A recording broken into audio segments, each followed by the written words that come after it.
Leave it to me. Down with the curtain.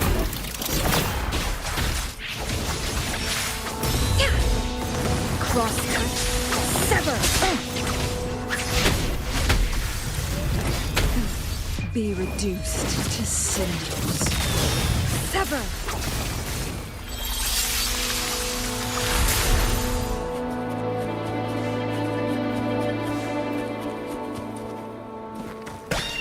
Guests of the unkind, perish in flames.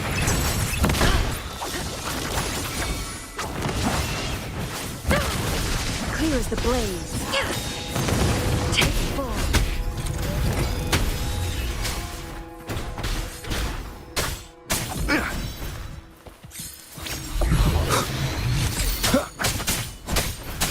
Together we vanish.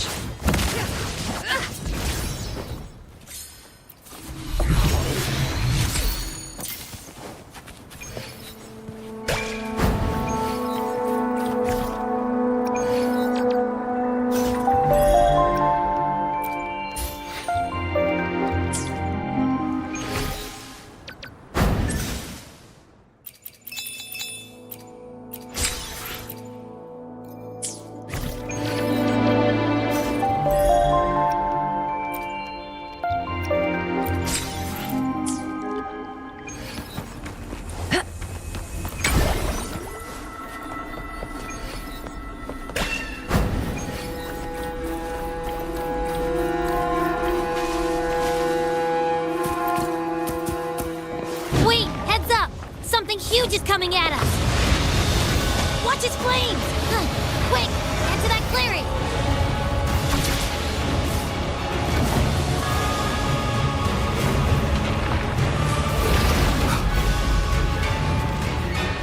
Leave it to me.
be scared.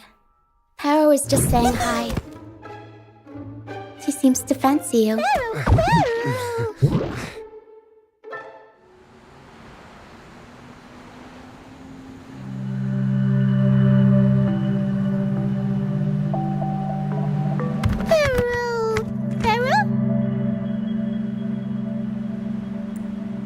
I'm not exactly one for formal introductions, Paro.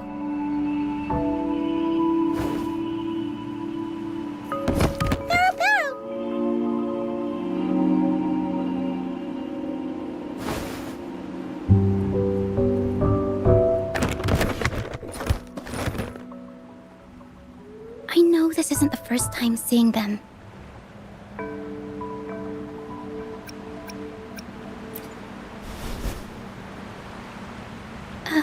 Hello, I'm Ochia. We've met before on Brand's ship. I was in this box.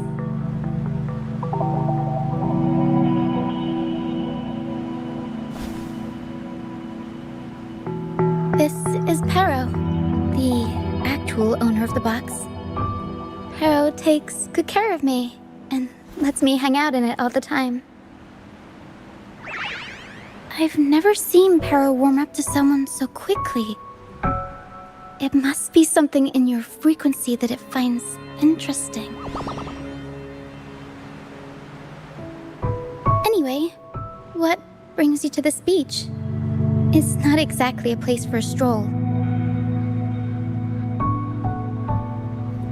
So you were attacked by that dragon and fell off the bridge.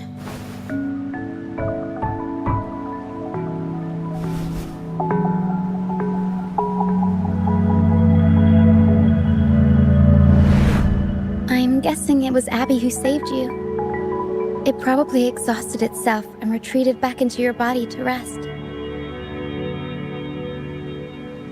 I can still sense Abby's frequency, even if it's faint. What triggered Abby to come out? Something it could absorb? But then, why didn't it work?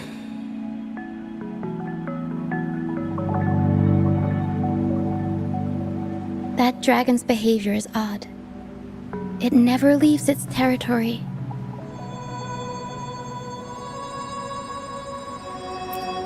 Long ago, this place was a sacred spot for the Order's pilgrims. Then, the dark tide hit, and all those reverberations left behind twisted things up.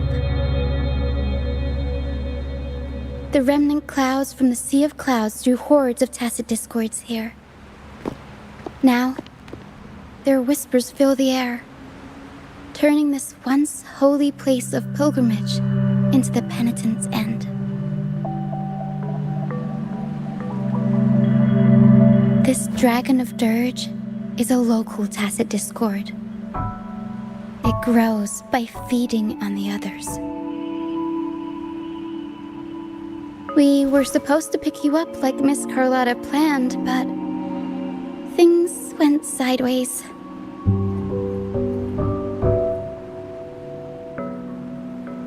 The truth Mr. Carlotta wants to show you lies somewhere on the aisle.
But this is not the best place to talk.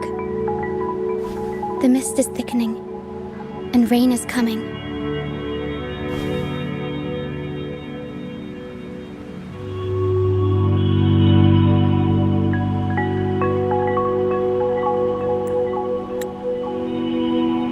The mist is dangerous here. It traps reverberations, and when it collects enough, they quickly form into tacit discords.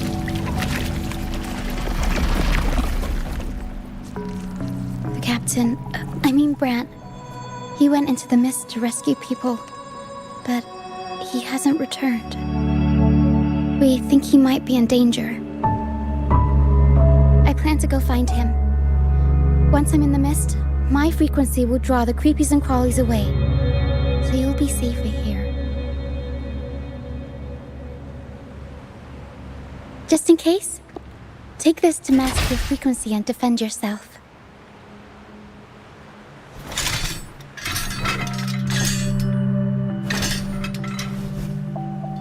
Ta-da! Fireworks pistol. One shot and it'll send the tacit discords packing.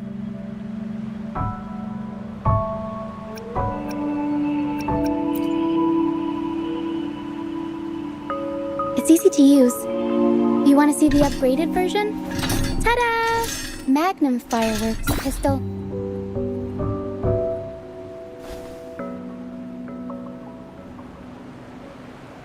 Use it to protect yourself. Our troop will bring you to our base soon and tell you the truth we've uncovered. I'll join you once I find Brant.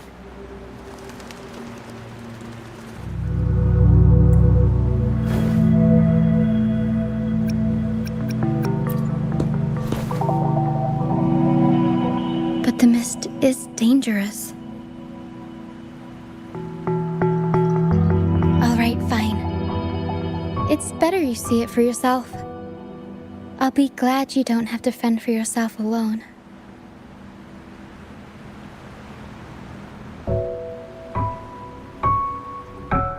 See that lighthouse?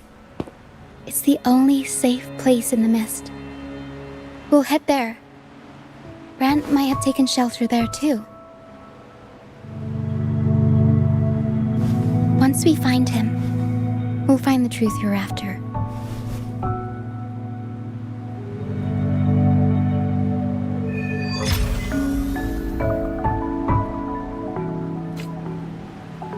The area up ahead is where the sea mist is thickest.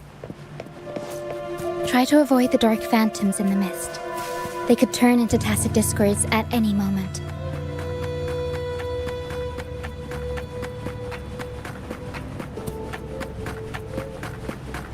We'll improvise. Mamma mia!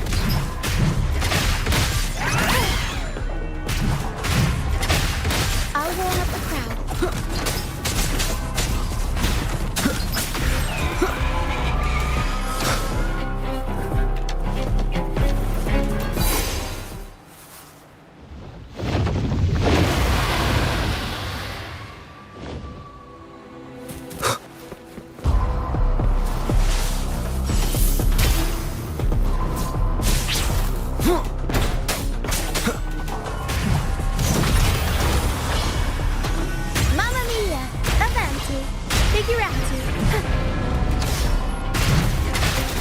Together we vanquish. My blade yearns. Mind's eye. Who's the caged bird now? Make it fast. Tacit discords. Watch out. What? I can't control my forte.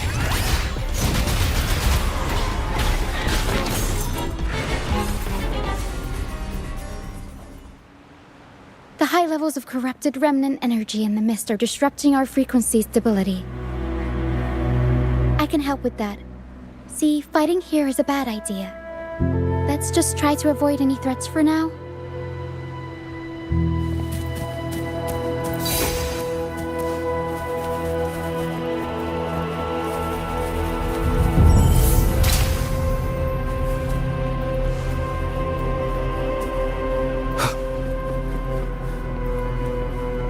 Wind, guide me.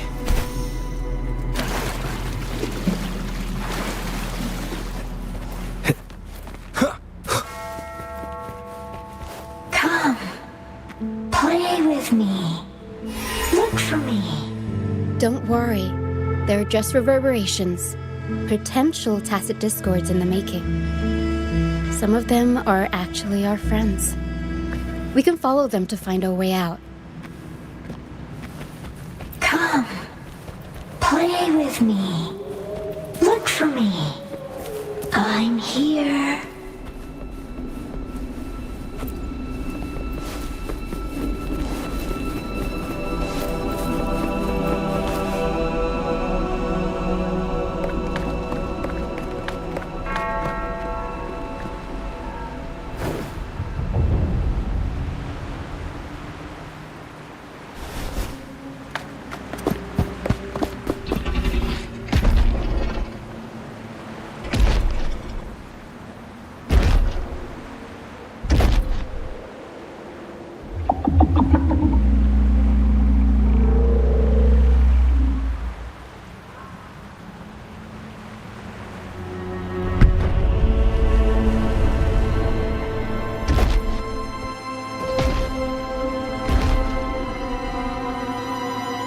Did it lead us this way because it sensed the dragon?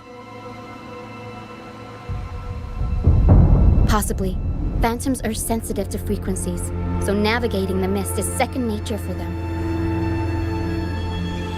The game isn't over. Here, come quickly. I think I figured out what they're doing. We'll be out of the mist soon.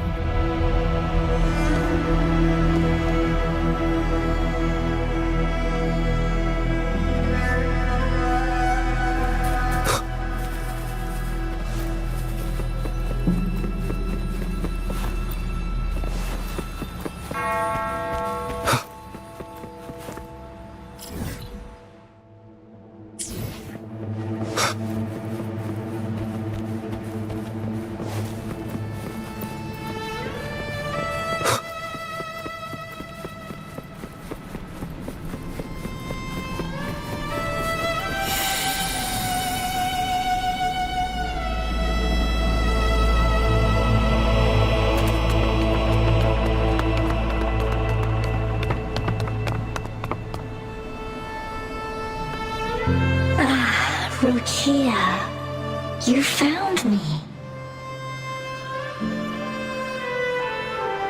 I'll always find you, but maybe don't do this again next time. Why? Isn't this your favorite game? I wanted to play with you. I know, but as your friend, I worry about your safety. My friend? Excuse me. Are you Rochia's friend?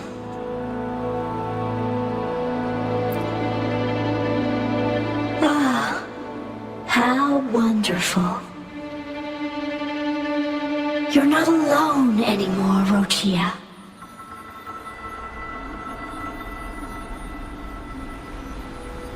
Yes, I have friends now. I'm so happy for you. All is well. Fly, fly to the high heavens. We are born free, and our souls will soar even in death. Golden phantoms are reverberations, mixed with the frequencies left behind by people who've passed away. When someone dies, the reverberations linger. Usually, they merge into the same cacophony of frequencies that spawns tacit discords.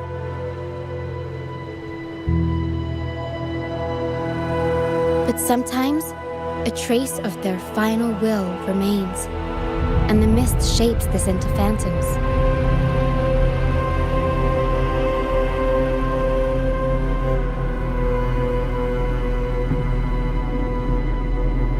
This lingering will helps the phantoms resist becoming tacit discords and instead guide the lost through the mist.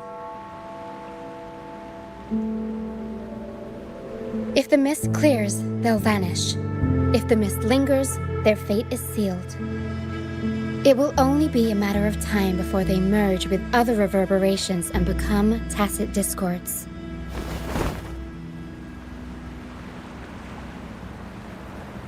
Their final frequencies tend to cling to certain objects, like this Lucianite here. I collect them as proof that they once lived.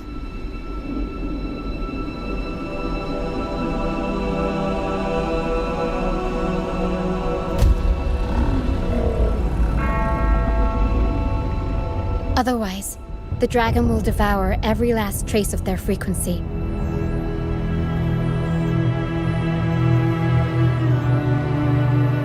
The mist is thinning. That stranded ship ahead looks like...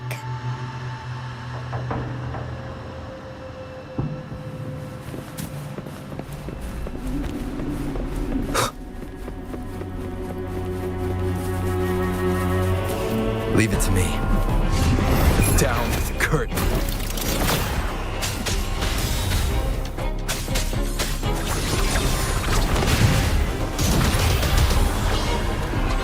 Mamma mia! Avanti! Figurati! Time for some crowd work!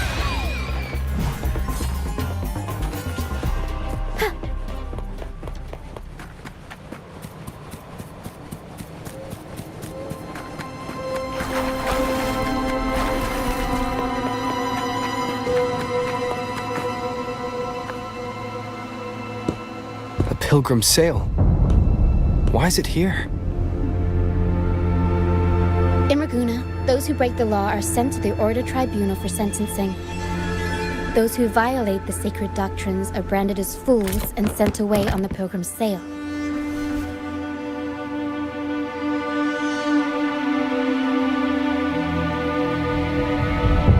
It's said that when the first dark tide ravaged Renacida, the first Primus followed the currents on a rickety boat and met the Sentinel in person.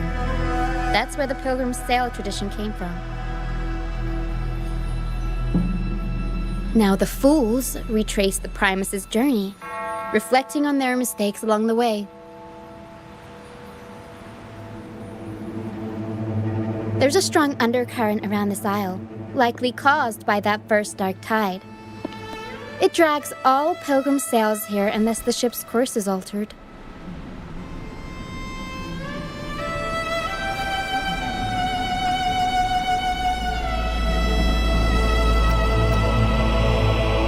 No reverberations on the ship, nor in the mist. The people must have escaped. But with the mist this thick, we need to stay on guard.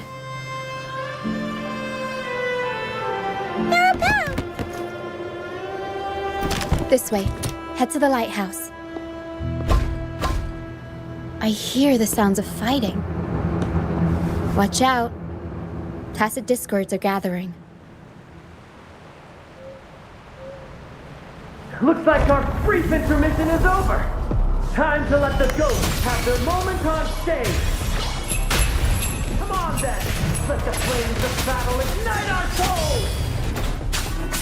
Wait, is that Brant? Only Brant would call them ghosts with that kind of flair. It must be him. But I can't tell where he is in the mist. Anyway, let's deal with the trouble here first before we go look for him.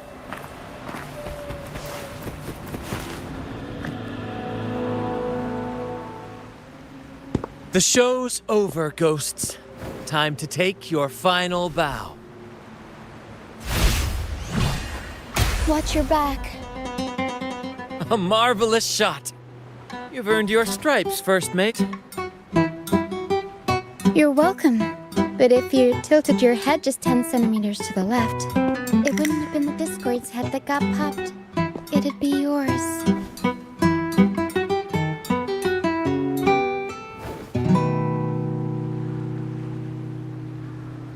Not on your watch. Besides, fortune always smiles on me. Except in bets. And we've crossed paths with the rover again. Can't get luckier than that. We shouldn't have let him get caught up in this mess. He was worried about us and insisted on coming. Is that so? Then our gratitude to you is even greater for your timely aid.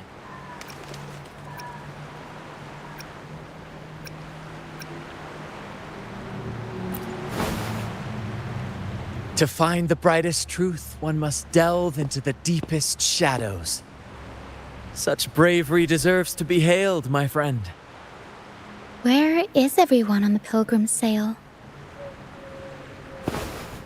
I was patrolling the coast earlier when I saw their ship drifting into the mist. Time was against us, so I departed alone without alerting the crew. Thank you. Don't be afraid. You're safe with us. You've got some skill, you know, holding your own for so long in the trial against the Tacit Discords. Trial? I don't buy into the Order's nonsense. I've worked hard all my life and stayed true to the Order's teachings about forsaking earthly pleasures for divine favor. And what do I get in return? Heavier taxes.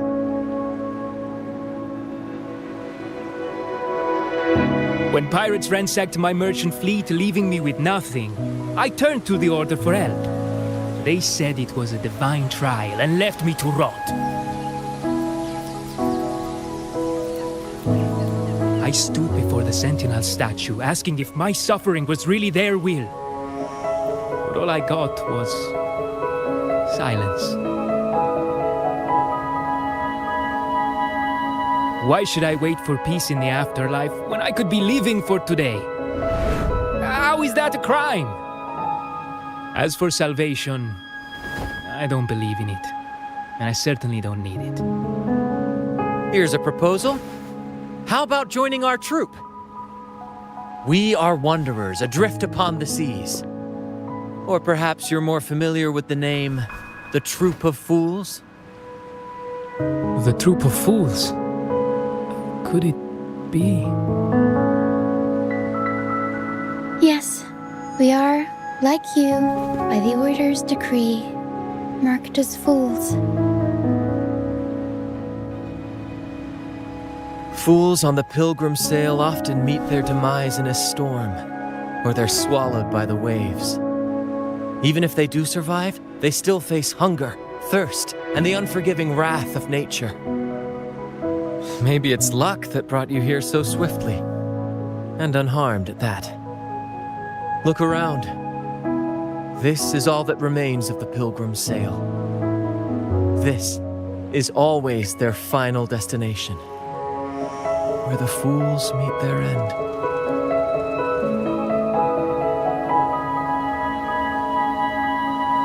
Yes, the pilgrimage is nothing but a banishment in disguise. The path to salvation they speak of doesn't exist. Otherwise, how could this once sacred place now look like such a hellish wasteland? Wait. Sacred place? No wonder the others were talking about it on the ship. They believed the Order's promise that prayers at the sacrificial arena would grant them forgiveness. They must be heading up the mountain now. I didn't expect their faith to lead them that far. If only they knew it was just one of the Order's lies. Captain! First mate! We're here to help! More hands make light work. I called in some help to escort him back to the base once the mist cleared. The first mate's foresight is unmatched, and the three of us can head up the mountain. But beware, my friend. By the end of this pilgrimage, you will witness the Order's cruelest deceit. The dangers ahead will only intensify.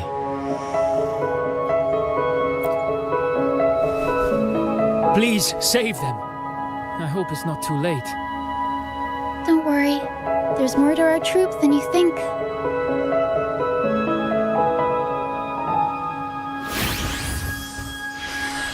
this wing ray can fly us up the mountain.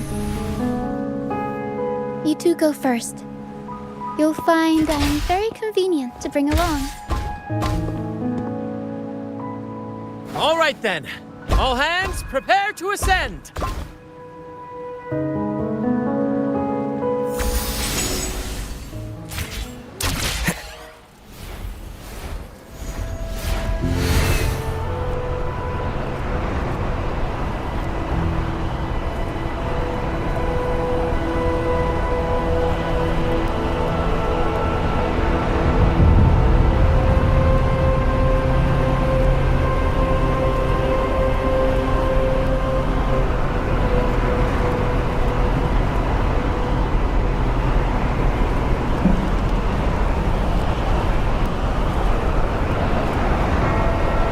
Discords incoming.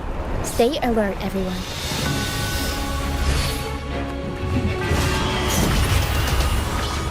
Mamma mia! I'll warm up the crowd. Mind's eye. Make it fast.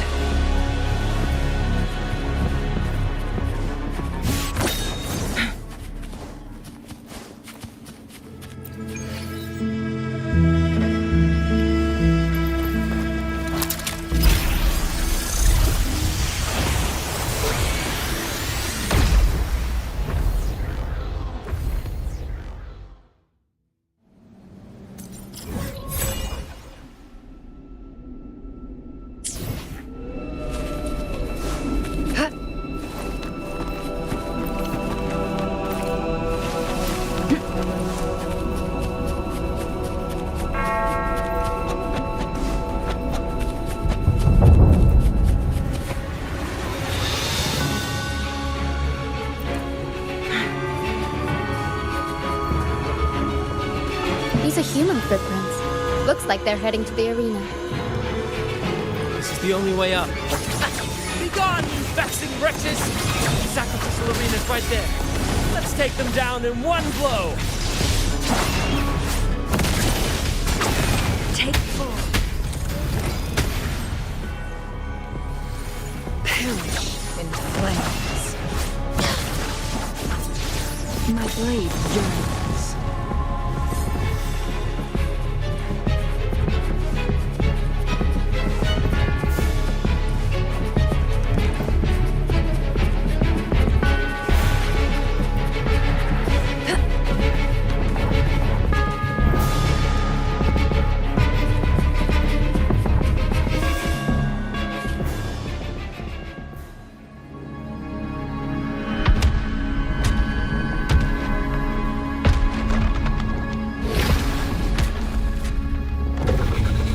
Divinity above, please have mercy on me. Is this some kind of test for me? I see. No matter how harsh the punishment, I'll take it. Even if... Even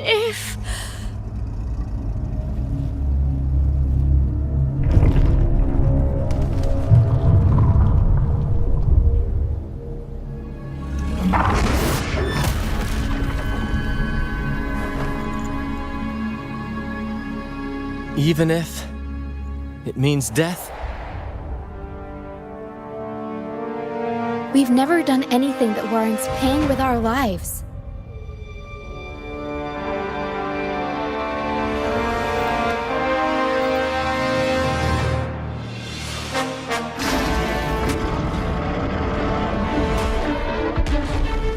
I'd wager mercy isn't on the table. However, in the face of danger and adversity, the stage is set for our grandest act.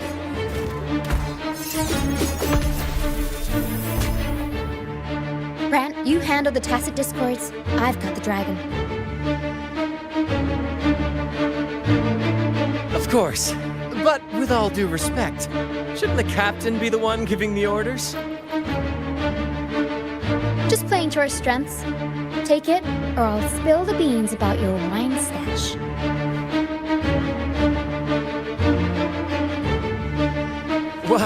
Aye, aye, first mate.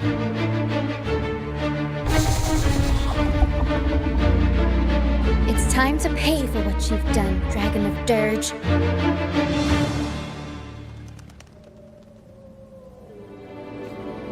Guests of the unkind. Leave it to me.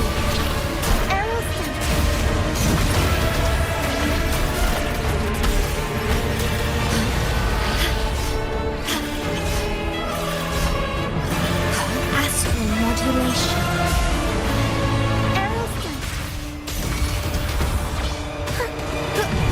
Time for some crowd work. I'll warm up the crowd. You will obey.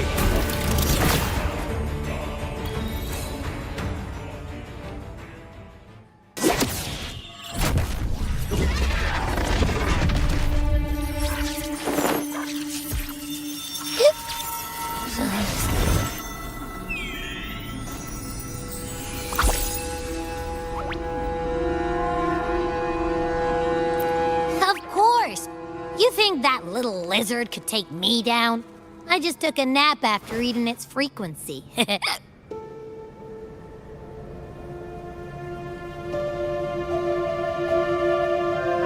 But seriously, that was close. The fire it breathed almost singed your hair. Good thing I was here to back you up. As soon as I realized it was a tacit discord, I went for it and ate its frequency. Piece of cake. But I gotta say, it was a pretty hefty bite. I swear, I chewed it up, but it was hard to swallow. It wasn't the taste, you know? More like my digestion's been a mess lately.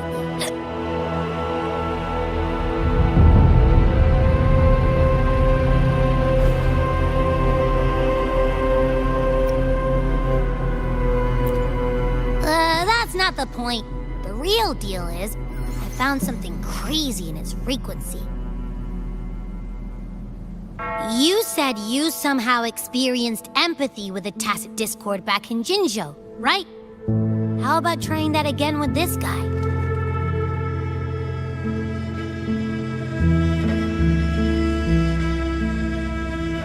Trust me, this could be our big break.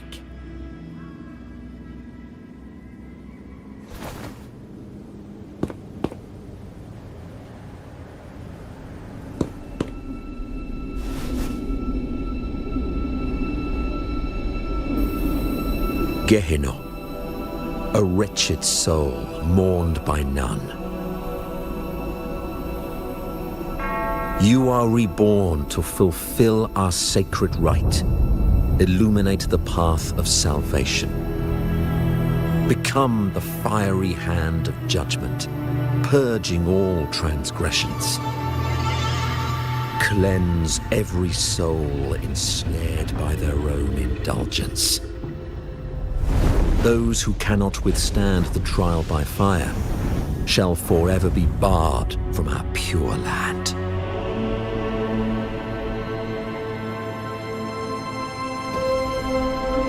See? I wasn't lying.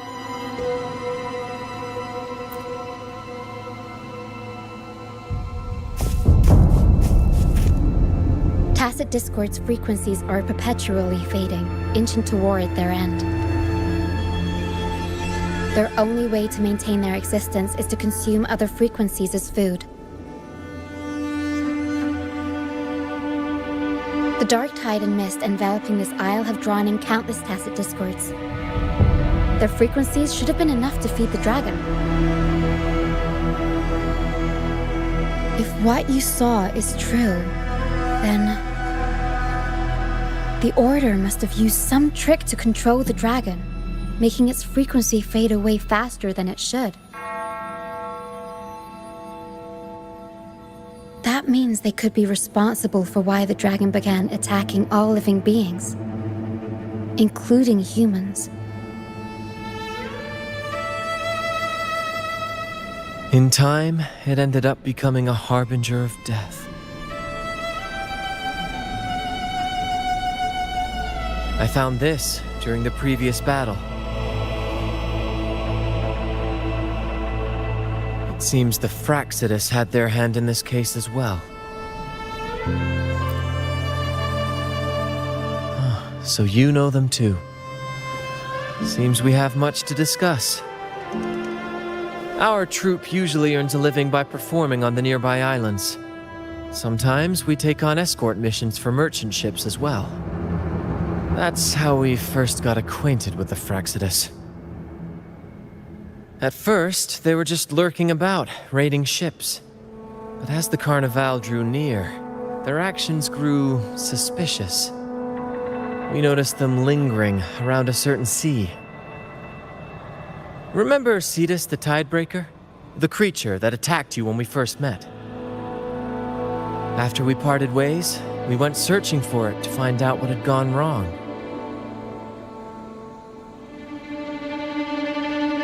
This is what we found on its tail, another Lycoris. Alas, the Tidebreaker slipped away into the deep beyond our reach. Still, this bloom leaves no doubt. The Fraxidus is behind its strange behavior. We saw what they did to the dragon. The Cetus's violent outburst must be their doing as well.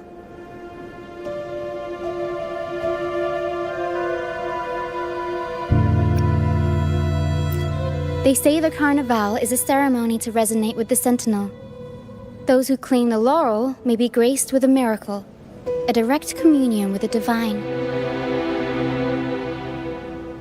At first, we thought you were merely a curious traveler, intrigued by the Carnival and our Sentinel.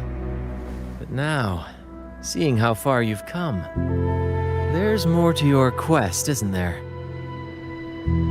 Our troupe has always sought the laurel, and we won't sit back while others threaten the Carnival. If they're your foes, then our paths align. Remember I mentioned one of ours who once claimed the laurel? He wasn't with us when we first met. But once we reach our base, you can speak with him about the Sentinel. It won't be long now. After such an adventure, a well-earned rest awaits.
Here we are, ladies and gentlemen.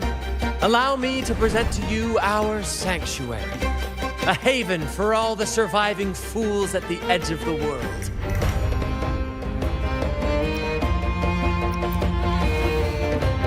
It is, my friend. We built this place from the ground up, and I dare say it's a triumph worthy of the ages. The mist does shield us from the Order, but it brings its own set of problems. Precisely why we must tackle its effects without delay. By the way, if you'd like to speak with Mr. Bardolino, our laureate, you'll find his tent deep within the base. Feel free to talk to the others while we handle our tasks. We'll catch up once we're done.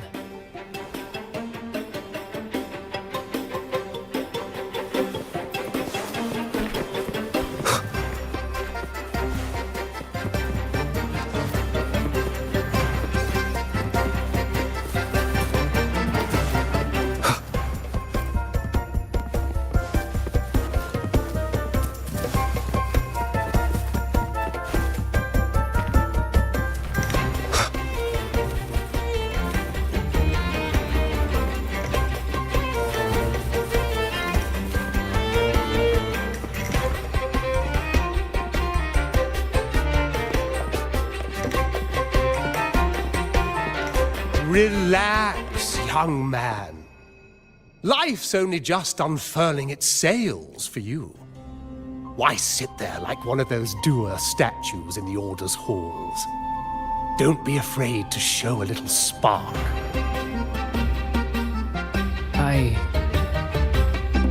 I was just thinking about my future. Is Raguna truly lost to me forever? Some have found their way back, but under the Order's watchful eye. Is that really what you want? A life without freedom? Listen, you don't need a grand stage to leave your mark. A true Ragamuzi can turn even a ragged tent into the finest theater. That's what I'm preparing to do.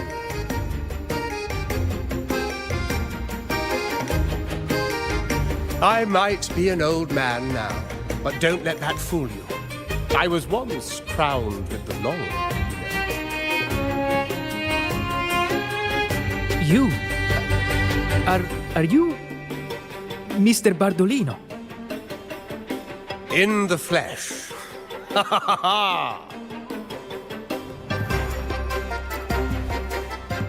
As I took my final bow on stage, a bright light pierced through the clouds, shining down from the sky. And then, a radiant laurel descended upon me, and I heard a voice. It was the Sentinel's voice, ringing in my head. I asked them a question that had puzzled me since childhood. The ultimate philosophical riddle. What should I eat tonight? And they answered. The body is the temple of the mind. To keep your mind sharp, do consume healthy food, such as the Loris salad. But why Loris salad? I was baffled, and the meaning still eludes me to this very day. I've never been quick-witted, though, and the Order's doctrines never quite took hold. Act, however, that is where my true passion lies.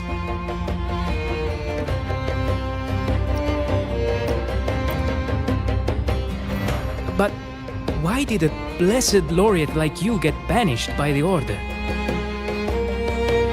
Back when I won the laurel, Raguna was led by the Holy Maiden. She promoted all sorts of grand celebrations during the Carnival, an unceasing tide of revelry. Stages sprang up on every corner of the city, performances dancing through the streets, and shops adorned in vibrant hues. Even on rainy nights, you could still hear music playing in the square. Some performers wove their critiques into their acts. Sharp as she was, the Holy Maiden noticed. She refined city policy with each whisper of dissent.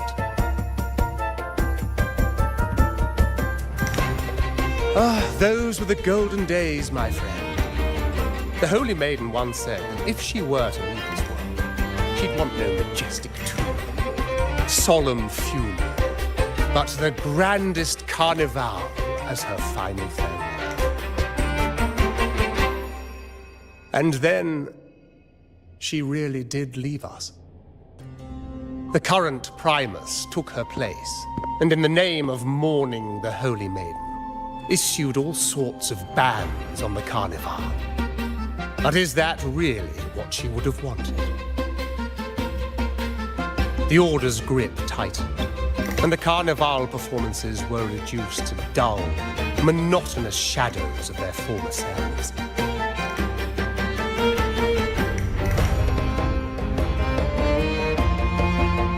One year, I strung a wire from a gondola to the top of the clock tower in Liberty Square, and another from the tower to the Thessalia's mansion.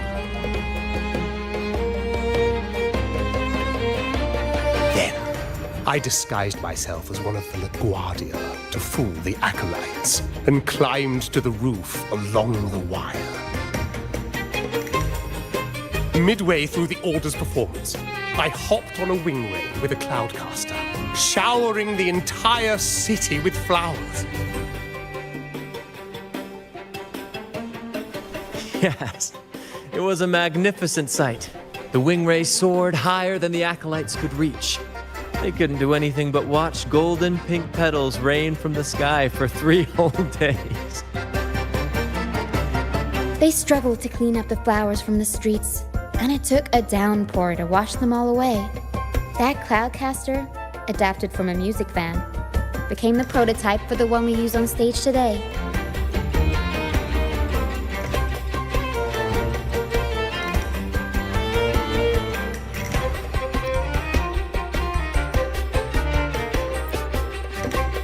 But that's all in the past. To this day, I'm still not sure what crime they pinned on me. Maybe walking the wire without protection? Anyway, I'm just an old relic now. But you lot, you're the main characters of this era. Facing down every obstacle with fire in your bellies. But isn't our fate already sealed? Without the so-called salvation the Order preaches, we're doomed to our banishment. Just lost souls, dying in obscurity.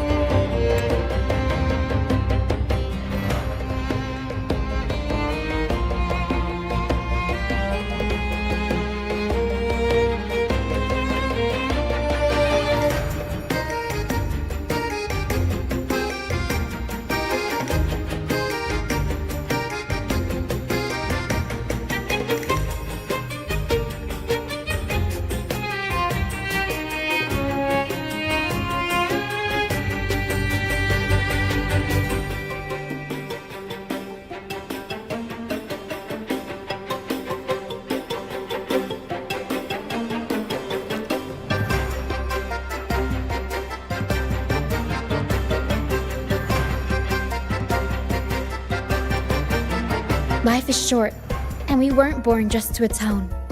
The Order may banish us, but they can't take away our right to sing.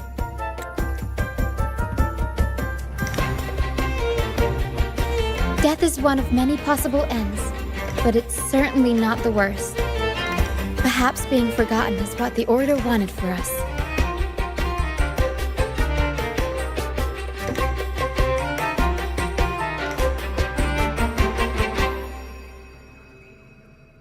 They want to erase all traces of our existence, grind us into dust and drag us into the abyss.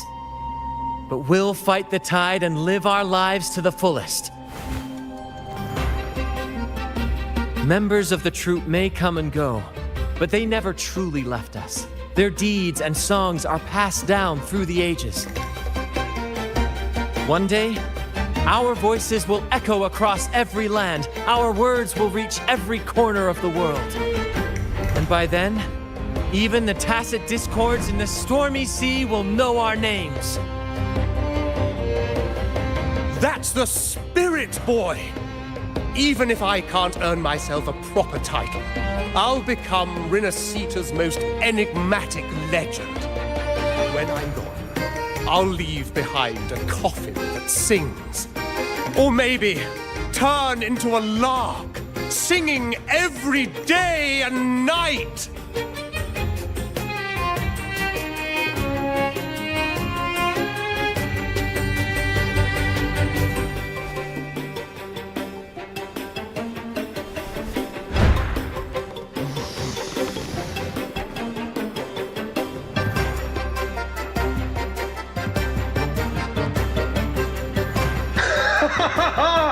What say you, Brad? Do you like this stage design? It could be used for this year's carnival.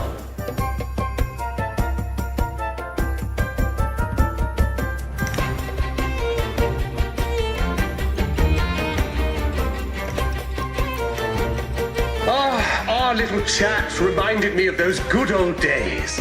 So why not relive that scene I just mentioned? I still remember that famous line. Even without wings, we can still soar to the heavens. Now that you mention it, that is a very good question.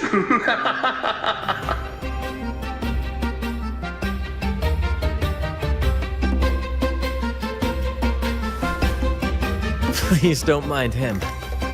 We like our performances big and bold, after all.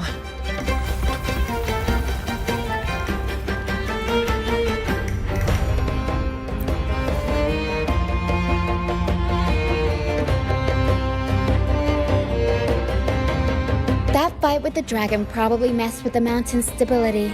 If Bartolino keeps moving around up there, it could get dangerous. We need to find a way to get him down, and fast. We might need your help with this. Taro should have some useful items in her box.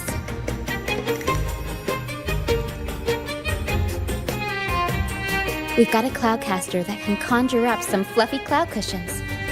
They'd make the perfect stairs to reach Mr. Bartolino, or catch him for a soft landing. But some of its parts have been borrowed by other troop members.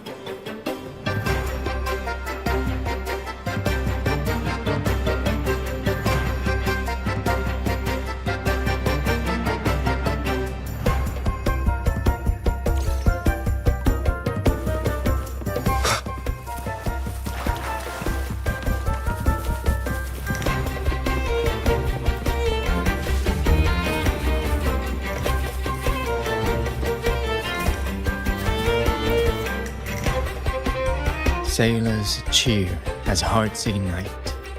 Soon we'll break these chains so tight. Set the course, embrace the storm. Sailing on till light is born. Oh, hello. Did you know Raguna Gondolier songs are usually in 3/4 time? Matches the flow of water perfectly. When they row, their strokes go slow dip, quick lift, which fits that rhythm. But for our troop, we use a 4/4 signature with strong and weak beats. It's catchy and perfect for sailors to sing along to as we work together to tackle the waves. Sailors cheer as hearts ignite. Soon, we'll break these chains. Actually, boarding the Pilgrim sail was my choice. I used to compose hymns for the order. Sounds prestigious, but the same old rhythm and lyrics started to wear on me. Music should be alive. So, I decided to take the pilgrimage, believing I'd find new inspiration from the divinity. You probably already know what the pilgrimage really is. I was foolish to believe the Order's lies. But luckily, the troop found me and brought me in. Have you seen any of our performances? We don't do those lofty soliloquies that give you existential dread. That doesn't mean our plays are shallow. They're just more hopeful and speak directly to the heart. We do commedia improviso, a style of play that's all about those fleeting, beautiful moments of every... We sing of love that endures, enemies who become allies in the fight against evil. The Order may scoff at such stories, but they're real, human stories. Full of ambition, dignity, and everything that makes us human. Traveling with the troop, I've learned to see the beauty in the small things. And I've met people facing similar and unique life struggles. Only those who walk in the fields can really see how the crops grow. It's the same with music. You can't truly know it until you've listened. That's why I'm always chatting with the crew, gathering ideas from my ballads and shanties. The true rhyme of our time. Sailors cheer as hearts ignite. The Cloudcaster. Oh, I use its base as a desk. Our first mate lent it to me so I could... Here it is. Careful, it's heavy.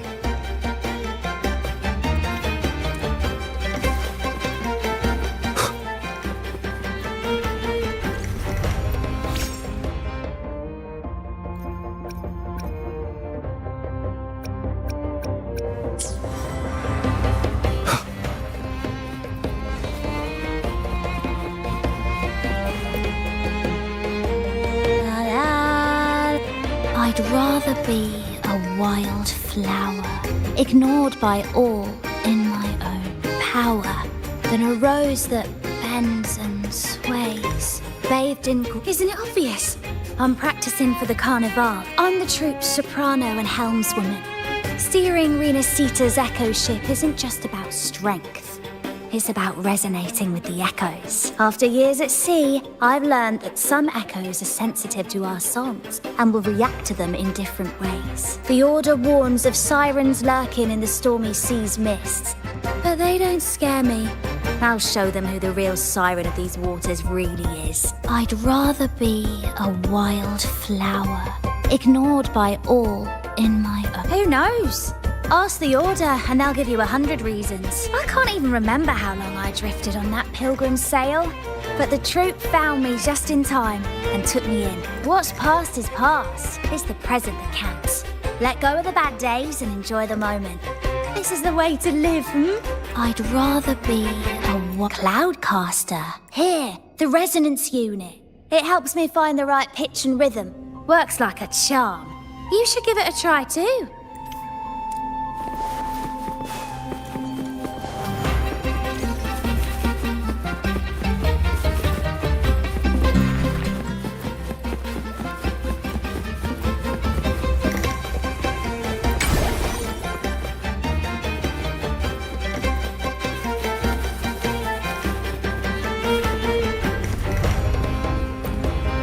Come on, fish. Come to my net. Me? I'm just prepping dinner.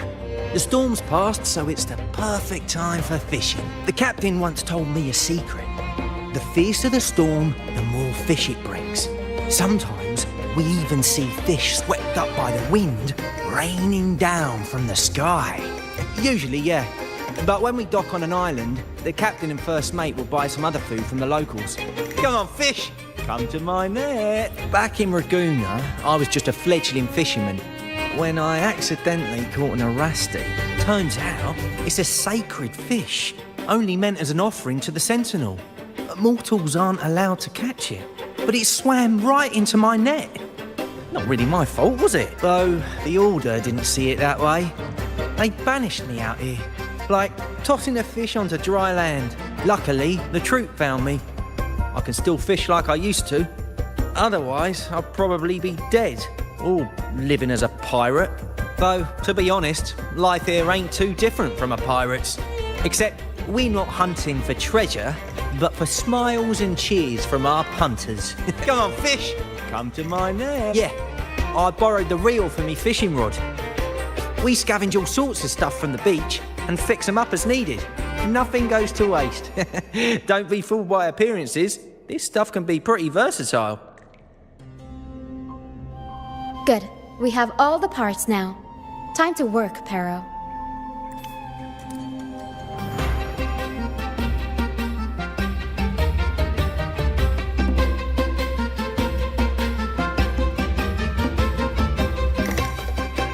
Everything's set for takeoff. Let's position a cloud cushion beneath Mr. Bardolino. Then we'll pop the balloons and bring him down safely. Although we might need a bigger cushion. The Cloudcaster's resonance unit responds to song. The louder our singing, the more powerful the effect. In that case... All right, friends, old and new, come and join this sing-along!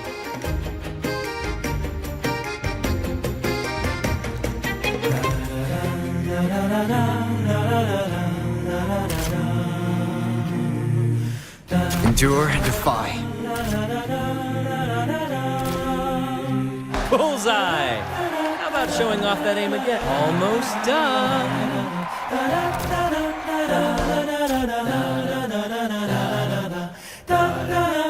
Oh, thank you, dear boy. You helped me complete this performance and fulfill one of my dearest wishes. Please, I'll gladly give you my most prized possession.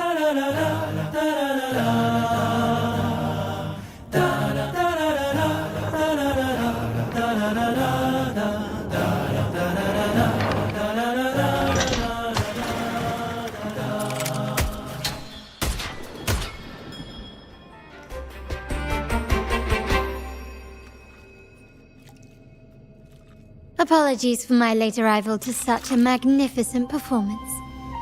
Did I miss anything? Oh my. What an honor to witness the beauty of our generous benefactor. Thank you, my lady, for rescuing this humble soul in his moment of need.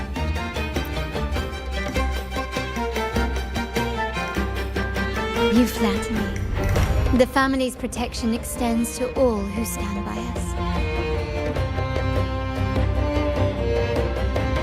Might I say what a pleasure it is to see you again, Miss Carlotta. You have my heartfelt gratitude.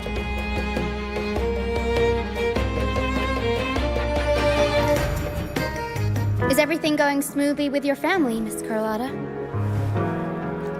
Yes, thank you. The Order's scheme was uncovered as planned. Uncle Capulet was rescued, and Grandfather has handled the rest. I still owe you thanks for improvising with me in front of that priest.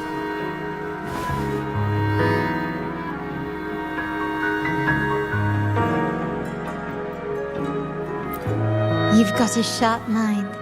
No pain, no gain, as Grandfather used to say. I'm pleased we're on the same page.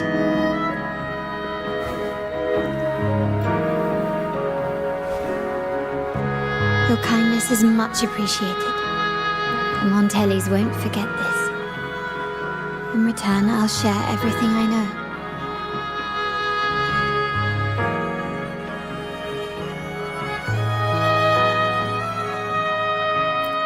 I believe you've noticed that the Order has been undermining the family under the guise of its doctrines. Alienation, monopolization, just a few tricks up their sleeve. Their true motives, however, run deeper.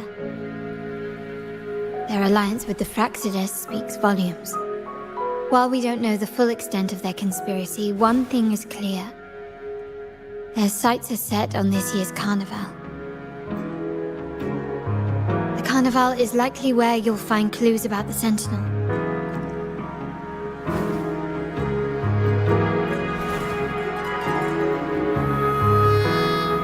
Legend has it that the Sentinel, Imperator, has been secluded in the heavens, cut off from the mortal realm. The last record of the Sentinel is from the Carnival a decade ago. At that time, the entire city was shrouded in mist. Ghosts roamed the streets. A dragon roared from the sky, and a sea behemoth raged, summoning towering waves. Do any clues come to mind?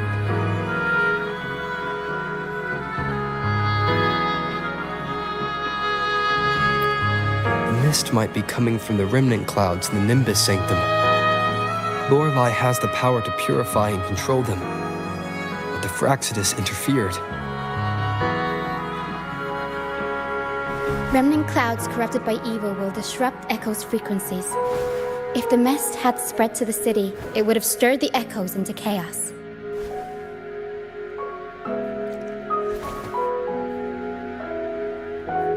We are lucky that you and Zani, along with that acolyte, awakened Lorelei in time. You prevented the mist from spreading and averted the wave-worn. The Fractsidus must still be licking their wounds. At that time, the entire city was shrouded in mist. Ghosts roamed the streets. A dragon roared from the sky, and a sea behemoth raged, summoning towering waves. Do any clues come to mind? The Montelli traders used Lycoris in experiments to turn echoes back into tacit discords. If they were successful, the ghosts seen 10 years ago may have also been created this way. Ghost is just a dramatic name given by the Raganesi for tacit discords. They look nearly identical to echoes, especially in the mist.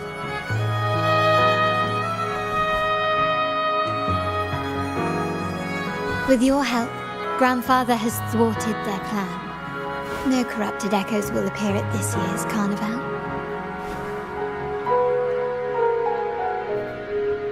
At that time, the entire city was shrouded in mist. Ghosts roamed the streets. A dragon roared from the sky, and a sea behemoth raged, summoning towering waves.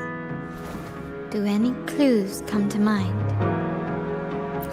The Order has allied with the Fraxidus to control the dragon. From what I saw when I connected with its frequency, they might be planning to command it to attack Laguna during the Carnival. After the Tacit Discords took over this isle, the Order used them as an excuse to forbid any entry. It might be their way of concealing the dragon's existence. But without the Lycoris, the Dragon of Dirge is now off the table.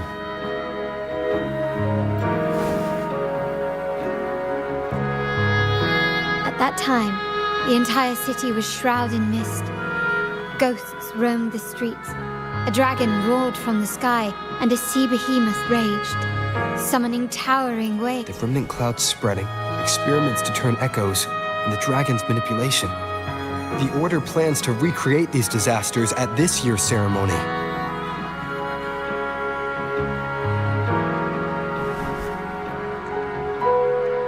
The Order and the Fraxidus are allies. To prevent the Carnival's sabotage, we must stop them. But what is their motive?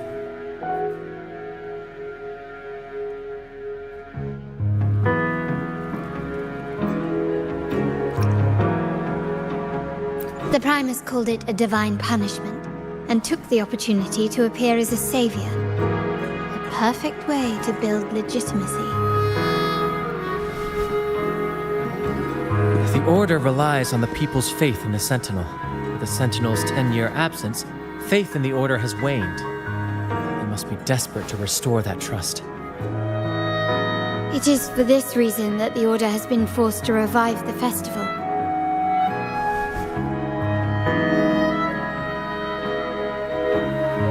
Let's consider the implications. If the Carnival proceeds unhindered, how would it affect the Order?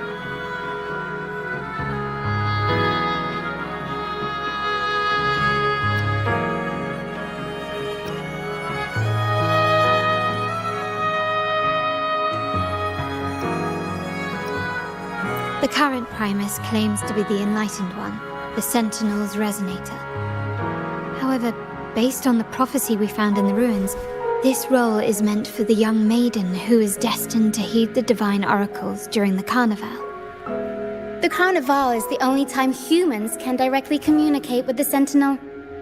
Normally, it's the Primus who conveys the Sentinel's words.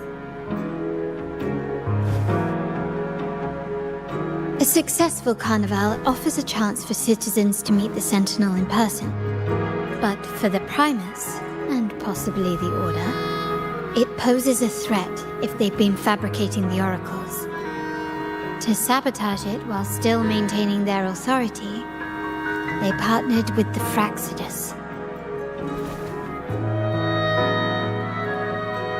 The Fraxidus will cause chaos during the Carnival, and the Order will swoop in as the saviors, restoring public trust just as they did before. So far, you've helped us crush 3 of their schemes, but one remains.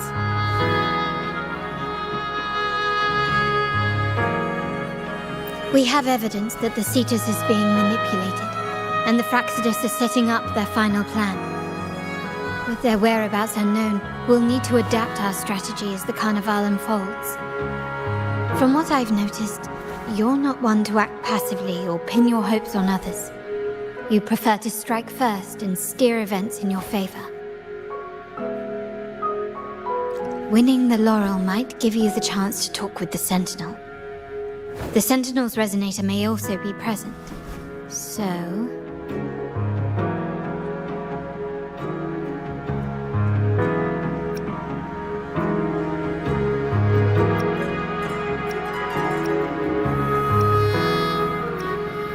Our aim has always been clear: to restore the Carnival to its former glory with a performance for the ages. If the Divine truly exists, would they wish to see their people living without freedom? Or witness a festival twisted into a tool for tyrants? If we win the laurel, we'll show that such punishment is absurd. But if that's truly their design, we shall break those divine shackles ourselves. Whether divinity exists or not, we will fight for Raguna's freedom, where everyone has the right to live and pursue a future of their own choosing. The Montellis share this vision. Only in a free society can a fair and open market thrive.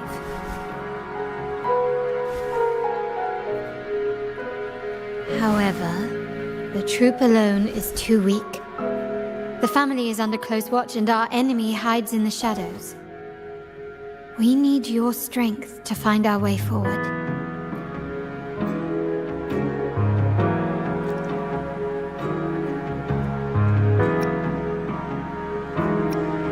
Thank you. I'm pleased we've reached an agreement once more.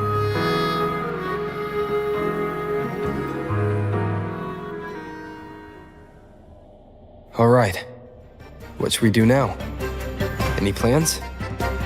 Since the Order intends to sabotage the Carnival and incite chaos amongst the guests, confronting them directly only plays into their hands.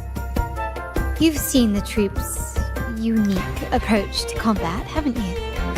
That's precisely why we're allies with them. We will turn any disturbances into a theatrical performance.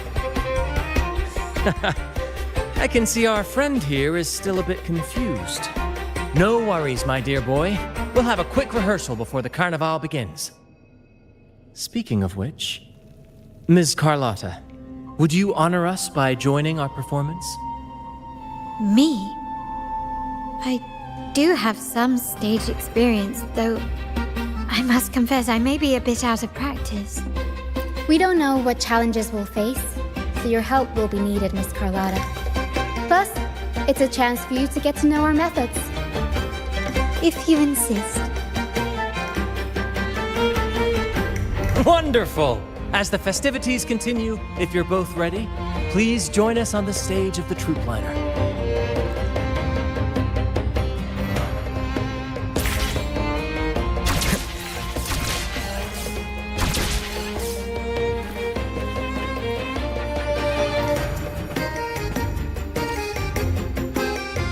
Our rehearsals are rather straightforward. No scripts, just pure intuition and our senses guiding us. That's what makes Commedia Improviso truly come alive. For our improvised comedy, we start with a theme. From there, we build our lines and act on the fly, responding to the unfolding show and audience reactions. But with the limitless capacity for human creativity at play, the plot can sometimes veer into the, well, unconventional. To prevent things from spiraling too far, we set an anchor for the performance. Pardon my interruption, but I'm quite curious. What sort of bizarre plots have you encountered? Well, something like a humble craftsman from a small town sets sail on a rainy night, stumbles upon ancient ruins, is reincarnated with superpowers, and then decides to conquer the galaxy, becoming the Emperor of the Stars. So, we draft a basic outline that assigns roles and guides the plot's direction.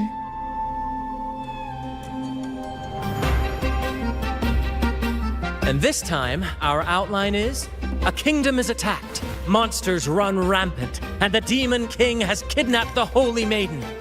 A few brave heroes accept the minister's quest to defeat the Demon King and rescue her.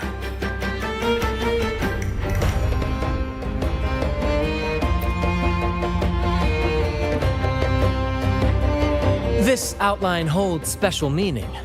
We want to pay tribute to the play once performed by the Blessed Maiden herself, which was also about a hero facing a Demon King. Good people have their wishes fulfilled, heroes appear in a time of crisis, justice triumphs over evil, and united friends are undefeatable.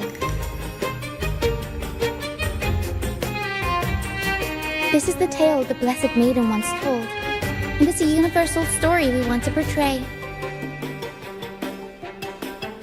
To me, the world is a stage, and performing is much like combat. Coordinated movements, quick thinking, sharp reflexes, and, above all, trust in your allies. What I'm getting at is that you both are very skilled and capable. We don't have many do's and don'ts. So relax and express yourselves freely on stage. This rehearsal is to help you get familiar with basic stage movements, techniques, and the troupe style, and to build good rapport. Exactly. I'll handle the stage lighting, Brant will narrate, and the rest will take on the role of the audience. If you're ready, let's begin. Everyone, a big round of applause to welcome the Rover and Miss Carlotta on stage!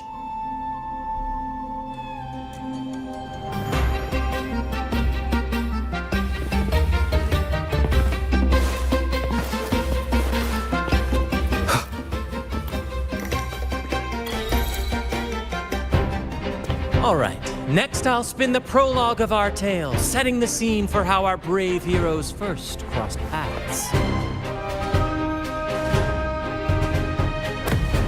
Once upon a time, a hero roamed the world. Undaunted by the lack of a divine vessel, he embarked on a perilous journey across tempestuous seas. Alone in the dark, a young girl of untethered spirit soared against towering barriers with wings of defiance. The winds of fate brought them together.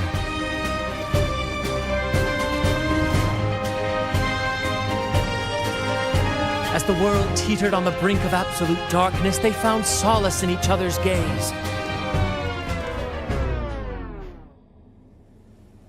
Together they became unshakable allies, standing strong against the tides of fate.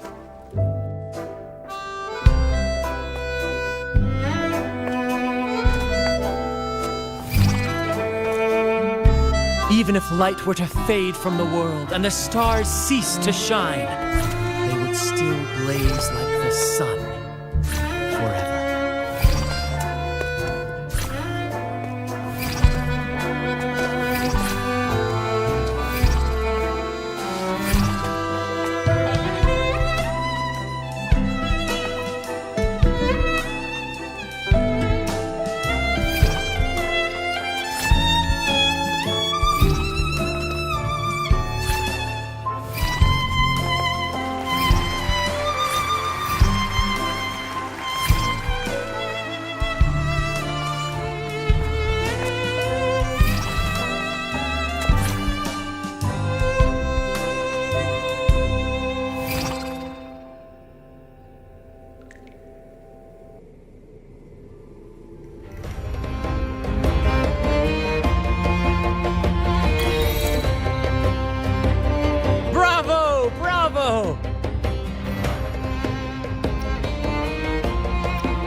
Seeing your chemistry, I decided to take a little creative liberty with the story. Anyway, it didn't stray too far from the outline, right? The thrill of improvisation is in its unpredictability. There's always a rush of excitement with every twist and turn. Your movements were seamless, elegant, and powerful. I'm confident you'll shine at the Carnival. Thank you. It was all thanks to you. You inspired me and kept my spirits high. You'll master it in no time, I'm sure. All right, that's enough for today. Let's save the grand reveal for the Carnival. Oh, and speaking of which, there's still something we need to prepare for you, isn't there? You mean the essential item for the Carnival performance? Don't worry. I've taken care of everything. Oh, so it's handled then. I can't wait to see it.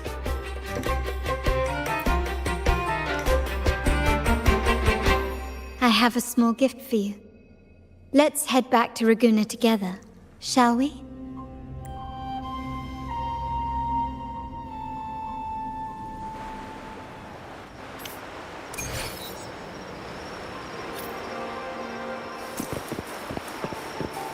This way. Please, follow me.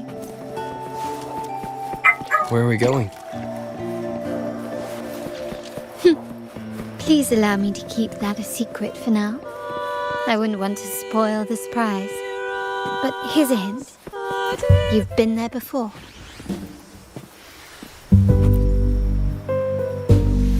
Oh, dear Lady Carlotta, thank the Sentinel you are finally back. I was just about to close up shop to prepare for tomorrow's carnival. You have completed my request, haven't you? Of course, Lady Carlotta. You should have more faith in my skills. Here you are. A small token of my appreciation. Abby, I have something for you as well. Wow, really? I get a gift too? Ha! You're so nice. Ah, so that's why Lady Carlotta was so insistent on using only the finest materials and meticulous craftsmanship for this piece. For a moment, I feared she lost faith in my skills and was plotting to hand over the shop to someone else. But now I see why this little creation was so important to you, Lady Carlotta. Nyala, you do have a flair for dramatics. Anyway, why don't you unwrap it?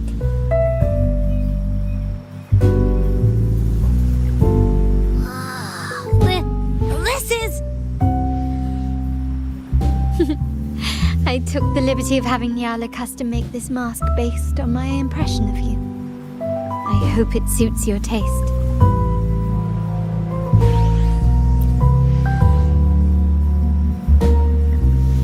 I'm pleased you like it. The carnival is a splendid reverie, and the mask is its passport. May it help you navigate the carnival with ease, and let you enjoy it to your heart's content. We will, for sure. May I take a bit more of your time? Walk with me through Raguna tonight. I have some additional information to share with you.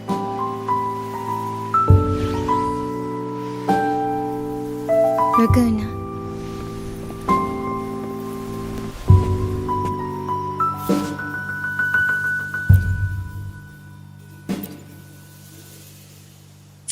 The sapphire that crowns Solaris.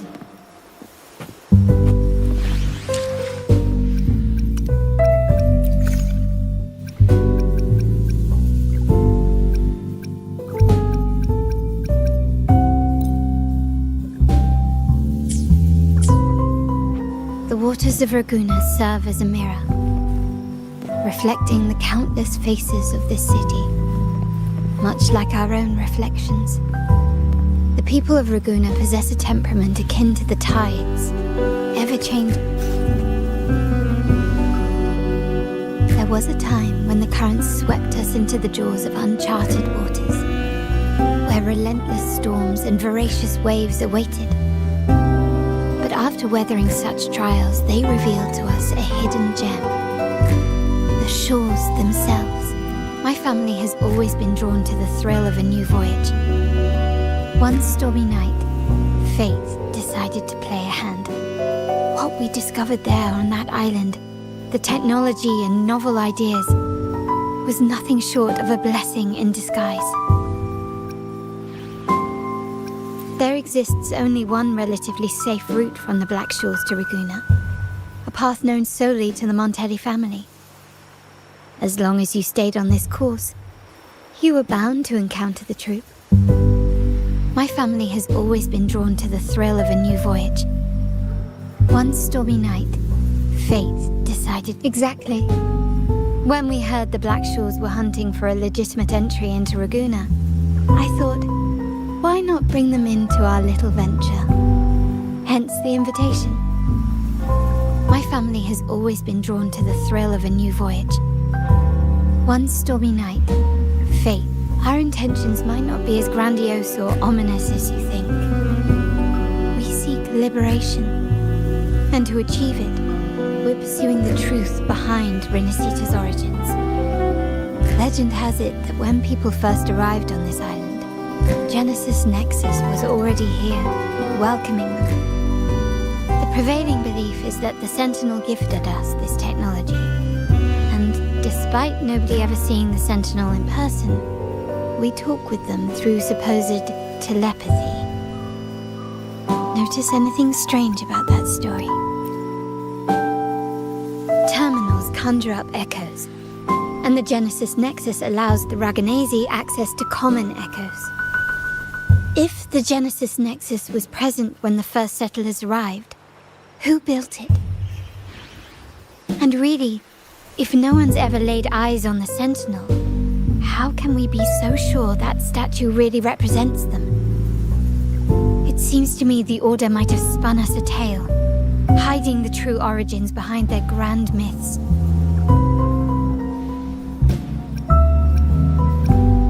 No, we have no ambitions to rule or to renounce our faith. And really, this city should not be ruled by any one entity. The hour grows late.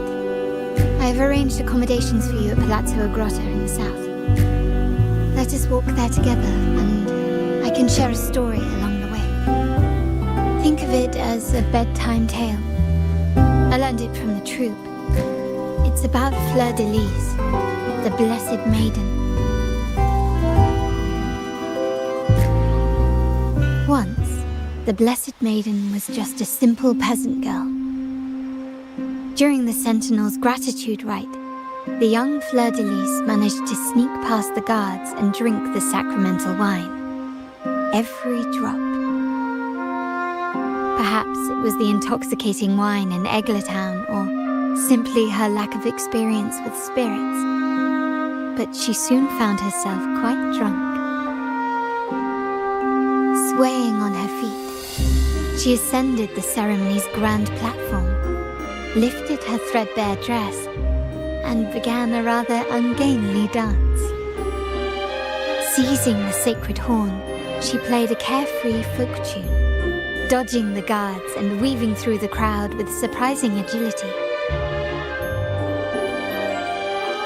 Remarkably, the crowd, as if drawn by an unseen force, followed her lead, transforming the solemn ceremony into a wild parade of cheers and revelry. Naturally, the Order was less than pleased. The pilgrim sale did not yet exist, so Fleur de Lis faced 3 days of confinement. During that time, she used her prison walls as a canvas. That unforgettable day of disordered revelry left a lasting mark on all who witnessed it. Is it not remarkable? A rebellious girl chosen by the Sentinel to become the Blessed Maiden. If the Sentinel indeed permitted such a girl to serve as their spokesperson, it suggests that all this joyous revelry is not something they disdain. Perhaps they too enjoy poetry, painting, tears, laughter, romantic tales of nights, and dancing amidst crowds, much like ourselves.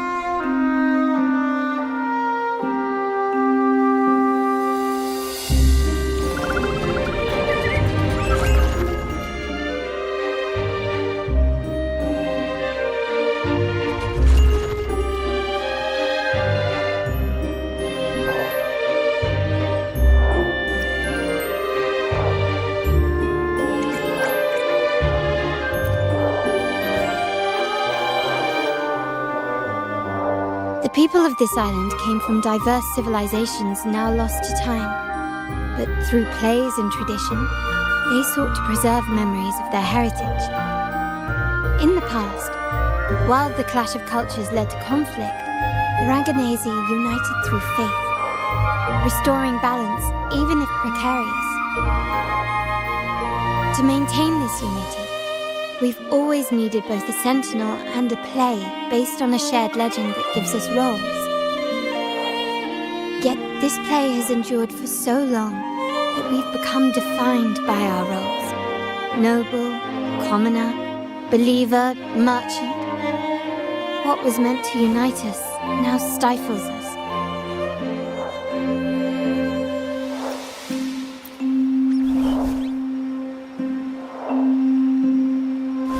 Now, we yearn for a day when we can truly set aside our titles and positions, express our true selves, and join together in celebration.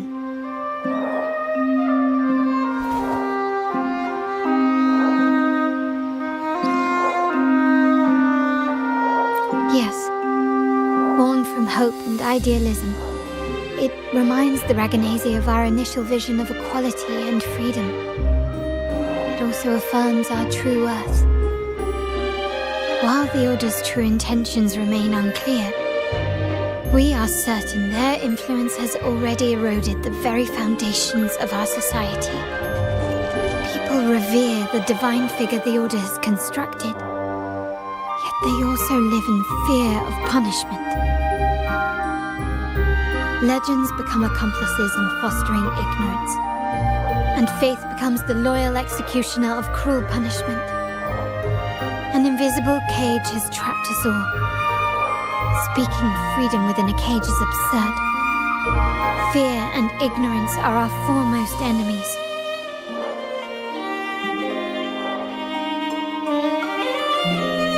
This year's carnival will spark a flame fierce enough to burn down that cage.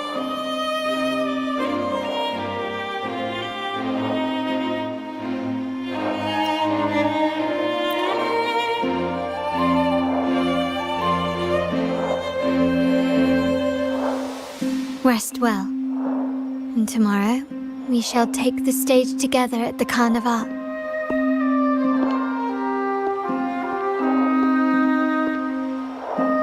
Good night. May your dreams be sweet.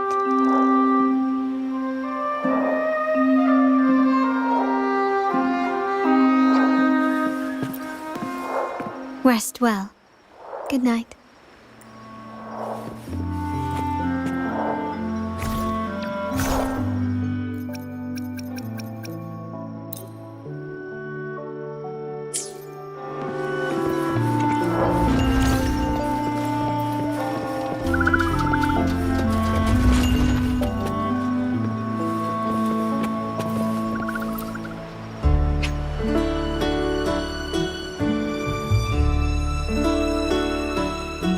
Welcome. Lady Carlotta already notified us of your arrival. We are prepared to check you in whenever you're ready.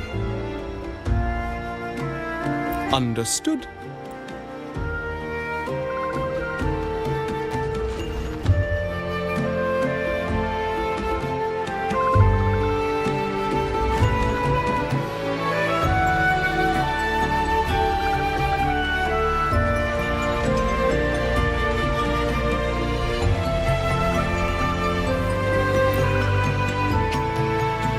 Welcome.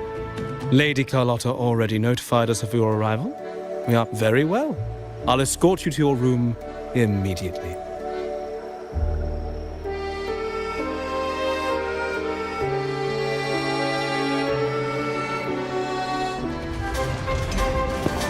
Wow! Is this real? Pinch me!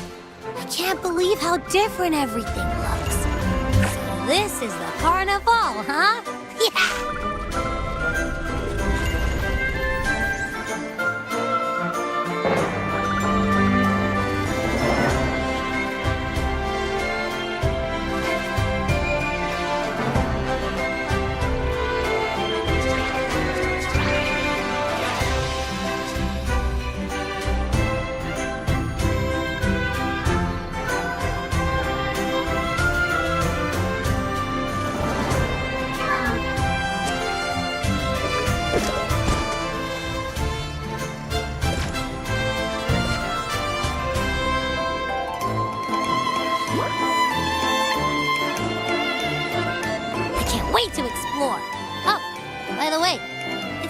while since we last saw Zani and Phoebe.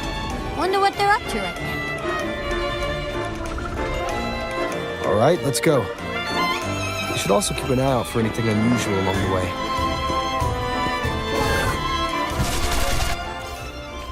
Miss Margarita, is my order ready yet? Yeah, I was about to say, I have been waiting.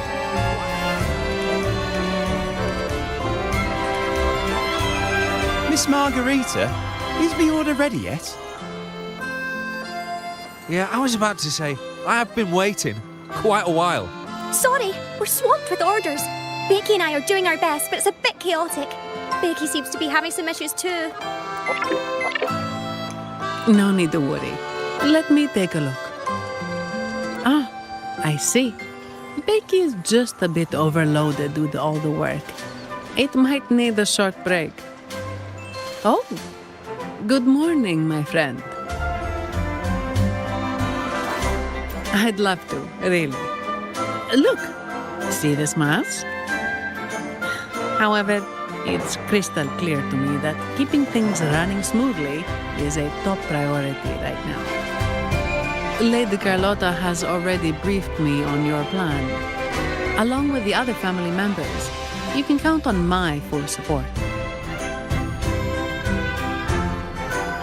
Miss Margarita, is my order ready yet?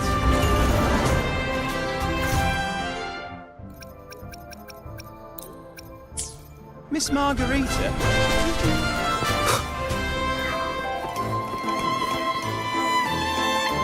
One with the sounds.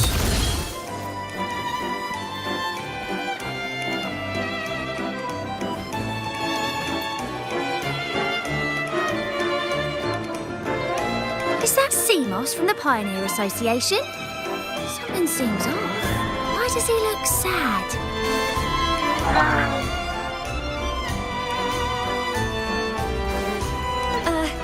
Seamoss has been so busy taking photos for everyone else that he hasn't had the chance to take any himself. You want a picture with me? But... Oh, hello.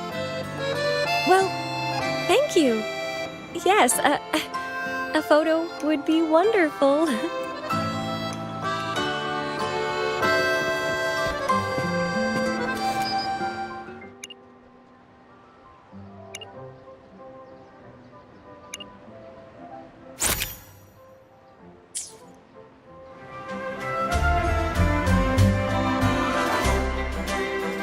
Rover and Lady Phoebe! I've been capturing the Carnival's many beautiful moments. What brings you all together here? You took this picture? Look at that composition and lighting! Who knew you had a knack for photography? Buddy, you look so happy! Whatever the reason, thanks for making this moment special.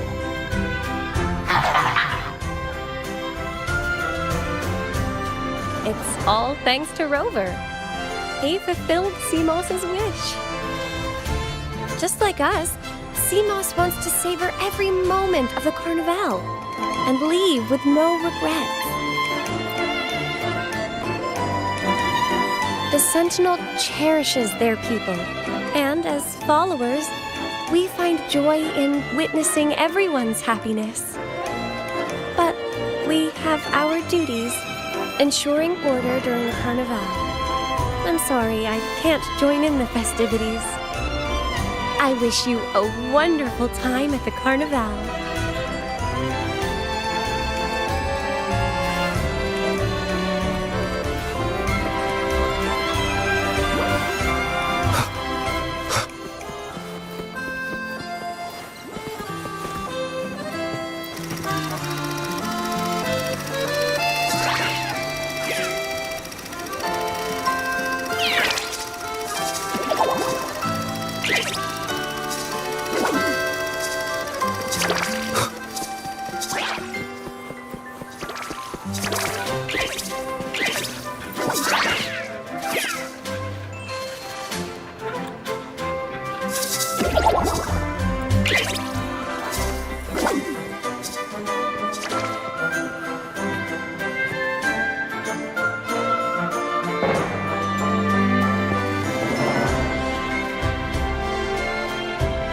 you're here.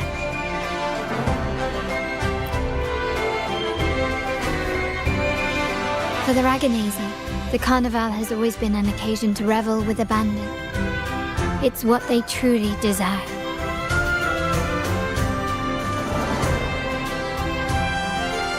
The family is prepared. They'll support our plan should the need arise. We must remain vigilant. The Fraxidus may be lurking, observing our every move. It's nearly time. The troops should be arriving at the harbor shortly. How do you feel? Ready to step into the spotlight?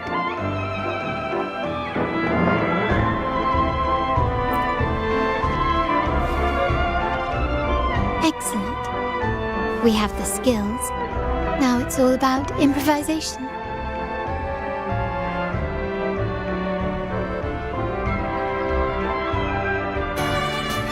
The time has come. Let's go. Let's celebrate together.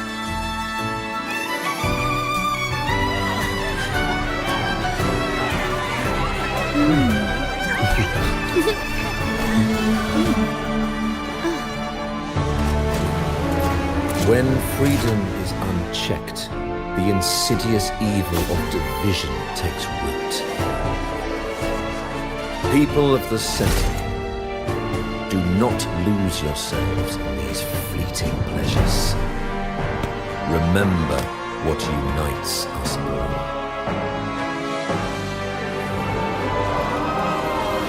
What is that?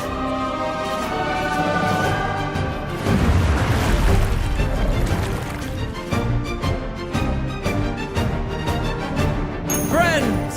Why lead a life of restraints?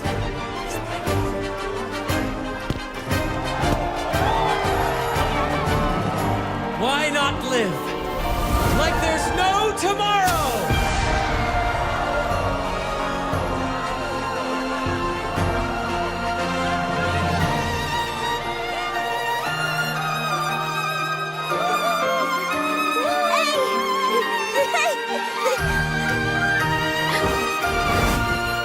High walls fall fast. All you free spirits, join us to set sail again!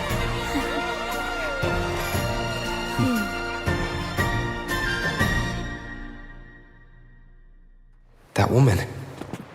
She's with the Fraxidus. I need to follow her and find out what she's planning.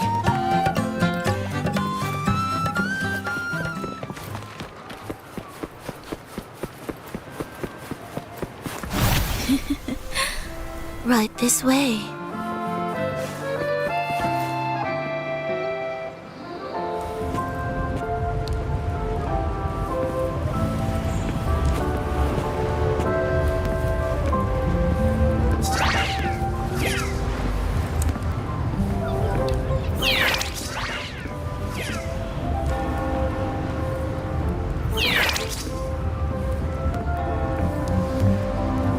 I've lost her again. Where is she trying to lead me?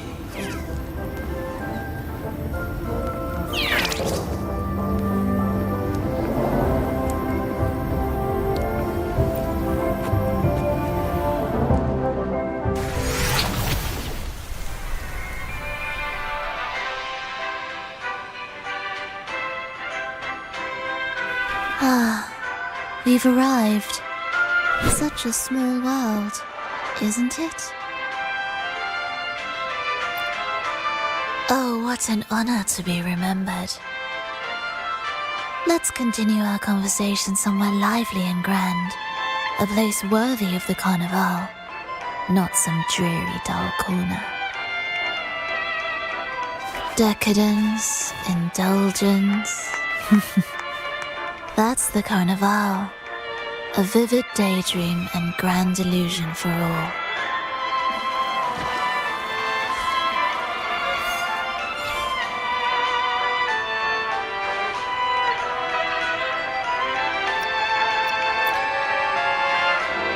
No need to worry. I won't disrupt their little daydream. Besides, we still have business to do here.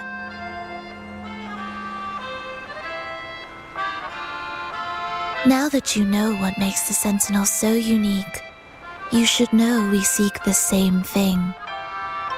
That extraordinary resonator. How about I share a little story with you?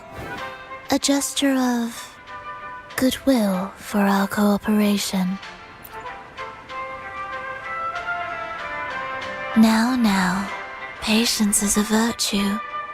A story is best enjoyed with a captivating performance, and this stage is perfectly set for it. We're simply spreading the truth through a tale. I'm certain it will pique your interest, so consider this a heartfelt invitation to you and your companions. Join us.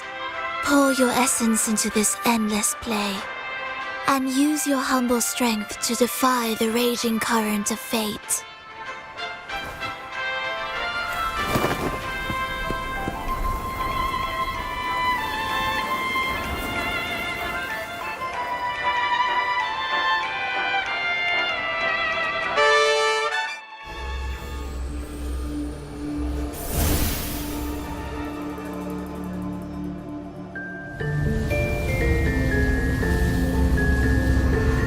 The stage is set, and the curtain rises. Actors, the moment to dazzle has arrived.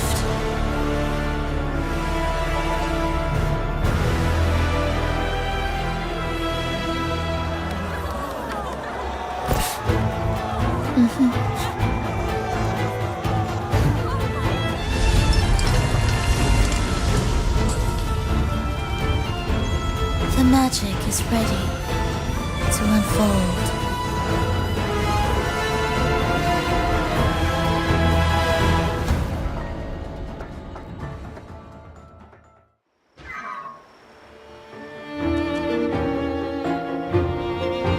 As anticipated, the Praxidus is on the move. Now, remember the rehearsal we did yesterday? All our preparations have led to this very moment. She intends to use those Lycoruses to summon and control the Tacit Discords.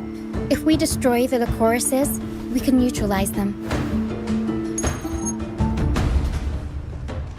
Everyone is in position. We'll manage the West Plaza. DD is stationed at the East Plaza, keeping an eye on things. The main stage is all yours for the grand performance.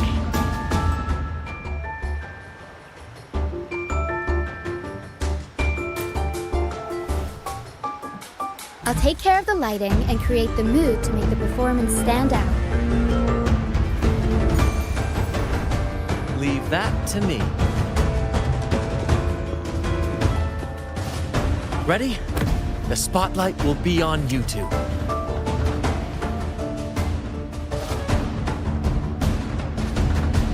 The curtain has been lifted. We can't keep our audience waiting. Then? Ladies and gentlemen, the grandest and most spectacular performance of the Carnival is about to commence. Let us give a warm round of applause as our actors now take the stage. An unending darkness cloaks the kingdom as monstrous beasts ravage the land.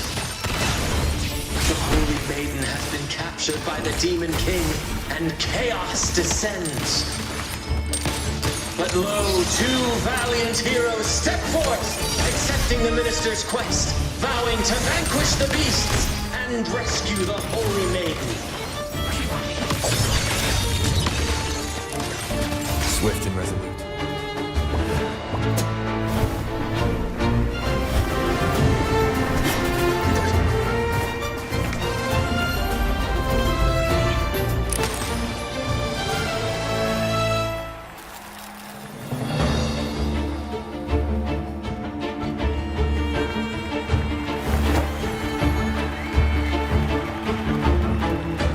The heroes breach the first barrier sweeping away the monsters within the city.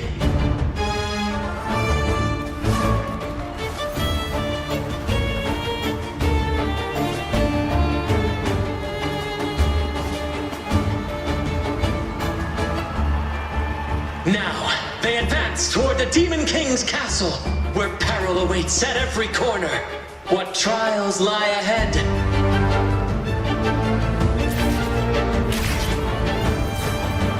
No wall can deter these free spirits. Even the star...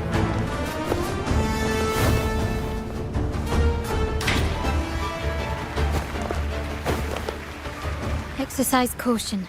New enemies have appeared. The Demon King unleashes its minions, long awaiting these audacious intruders.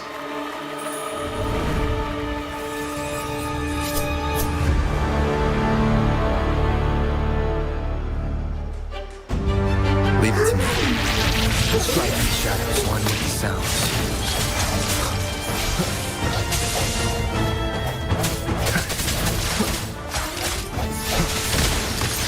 Glory demands more.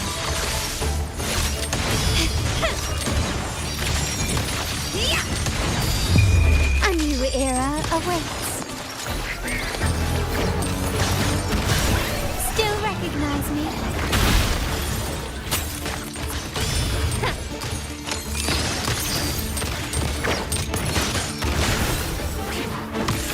Don't confront them head on.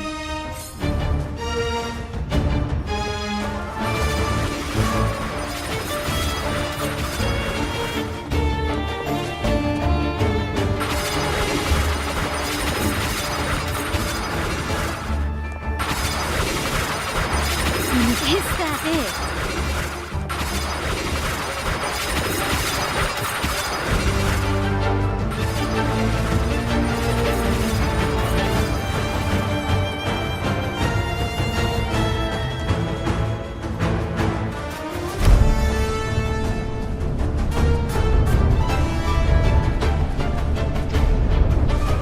They launch a fierce assault, intent on crushing the heroes and grinding them to dust.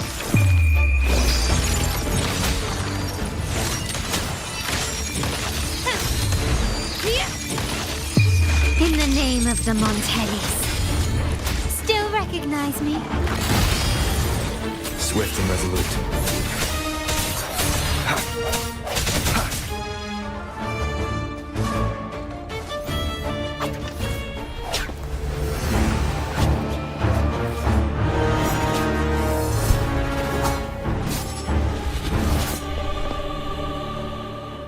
Watch out! Now! A sudden twist unbalanced the heroes. Then at this crucial moment, a mysterious figure enters the fray. A divinity sent emissary? Or a spirit from the shadows, perhaps?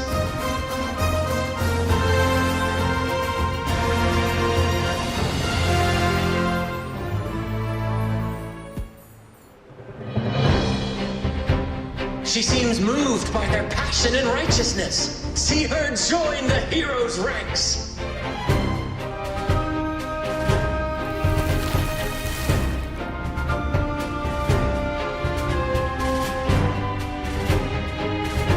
Ah, how delightful. I await your shallow, bated breath.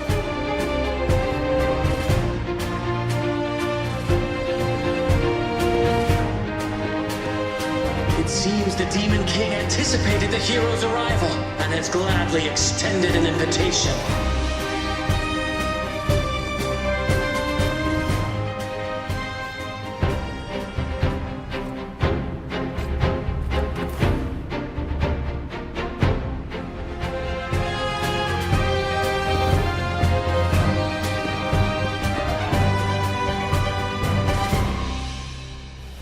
With unyielding determination, the heroes accept the challenge.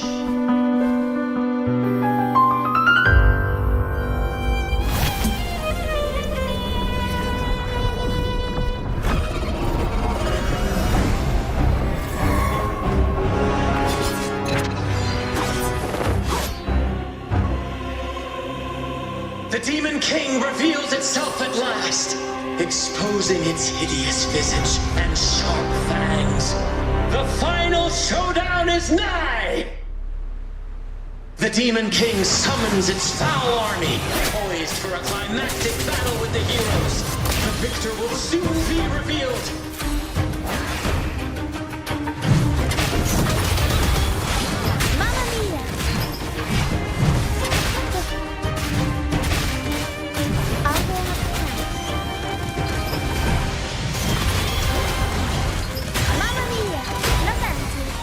My compliments.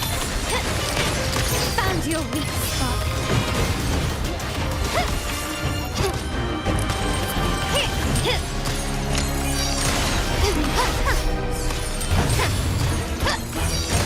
The stage is set. Hush! Glory demands more. Running won't save you. Swift and resolute. No hesitation. Amidst the clashing swords and the cries of the minions, the heroes face the Demon King. Victory belongs to the righteous and the brave!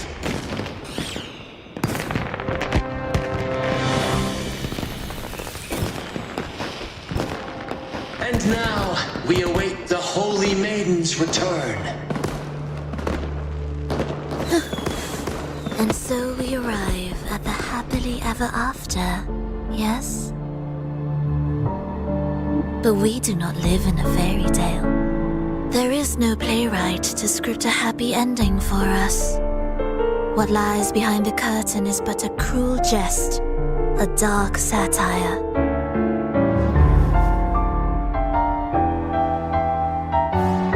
Let me reveal the truth behind that idyllic ending.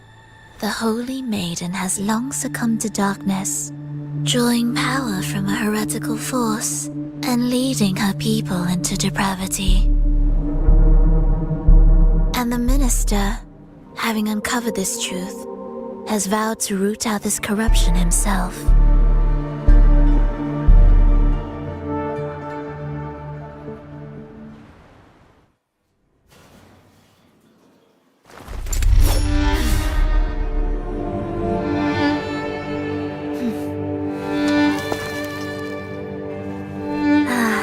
Come now, let us embrace the grand climax of this revelry.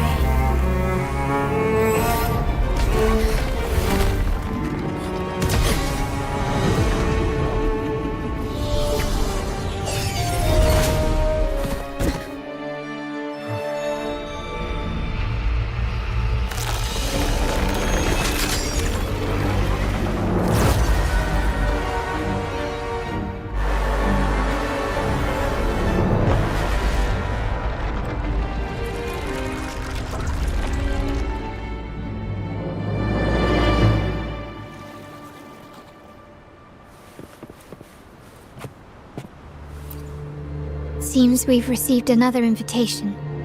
The final stage likely lies beyond this point. Are you prepared? Don't worry. Brant will manage everything within the city and make sure the performance proceeds smoothly as planned. Let us proceed to meet that Fraxidus overseer and deliver a flawless performance for the Carnival.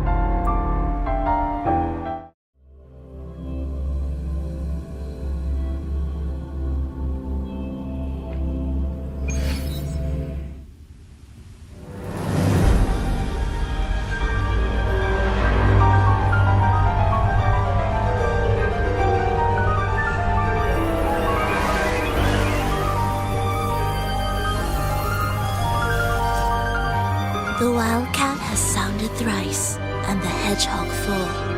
The peculiar bird sings. The moment is upon us.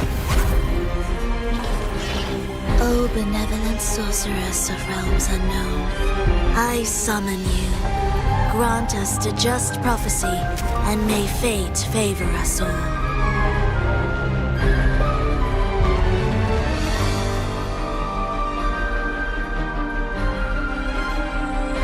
The night veils the world in darkness, while the feast captivates all. Yet you remain clear-eyed amidst this revelry. The clouded their senses and quenched their flames of avarice. Yet it has stoked your bravery and kindled the fire within your heart. I shall unveil the first prophecy and shatter these burdensome stones. Abandon the trifles of sentiment, and you shall ascend the throne. To achieve this, a sacrifice of fresh blood is demanded, a purge of the Holy Maiden and all heretics.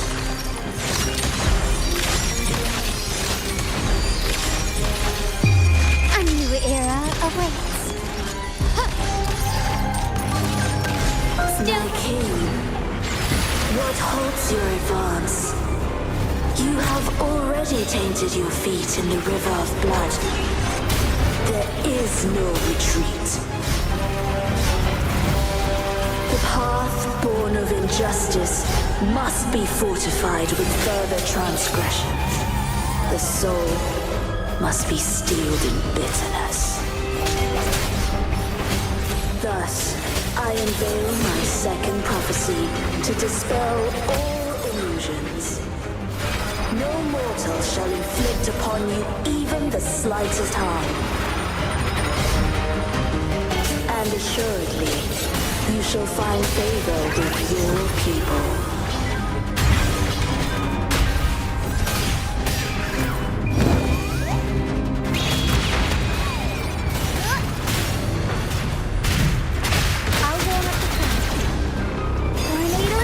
My compliments.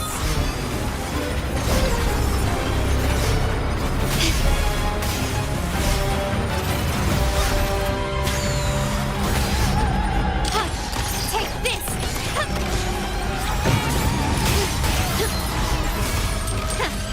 It's an impudent display.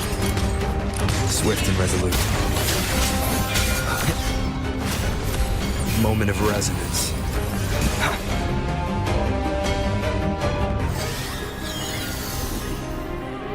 Defy destiny, mock both life and death, and rise beyond good and evil. Abandon all doubt and grasp at unreachable hopes. Now, hear the third and final prophecy. Pleasure born violence shall end in violence.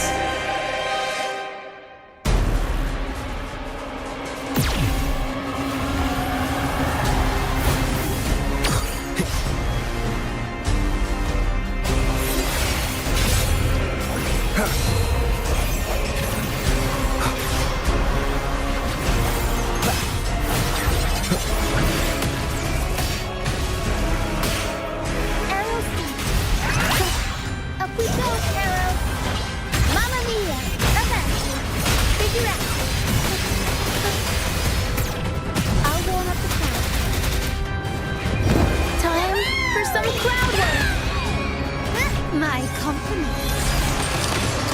Running won't save me. The stage is set. Victory favors me. Stand down. A new era awaits.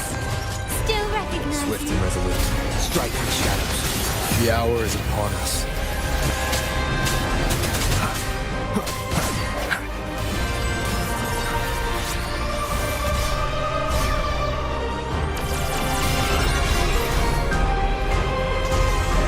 My compliments.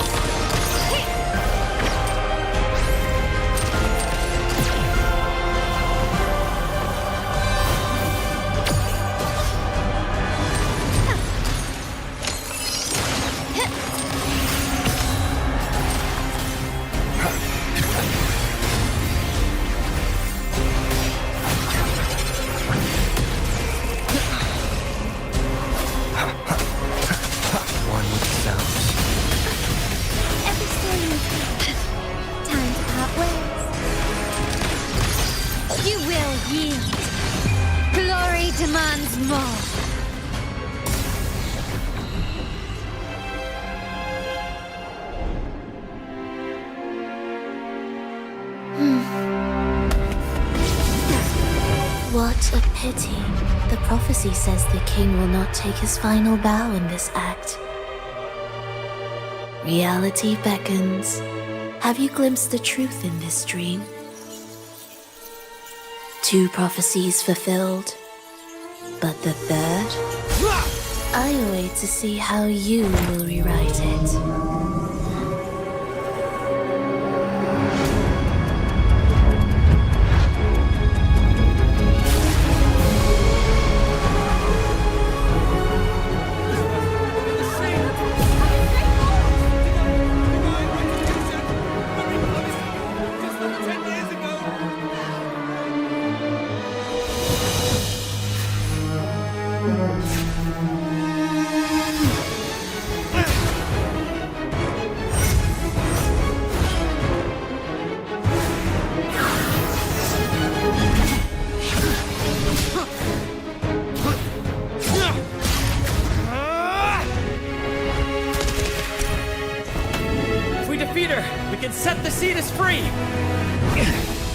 We'll give this performance the perfect finale!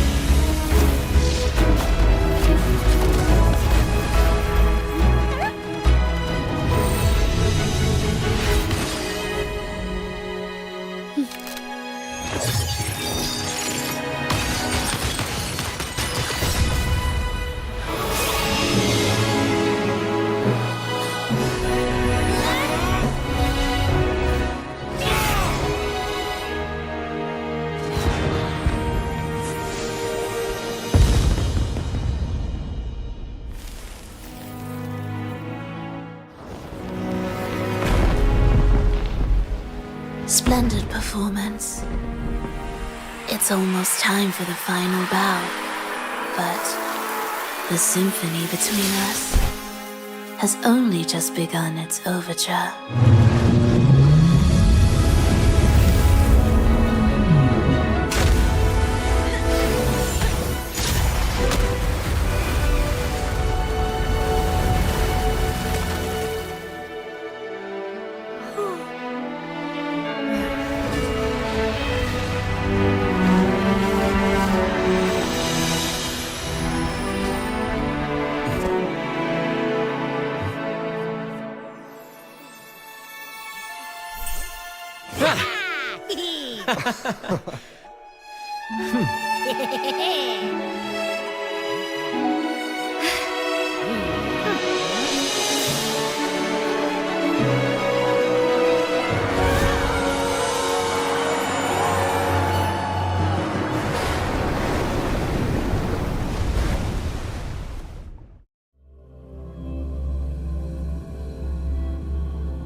You should take center stage for the final bow.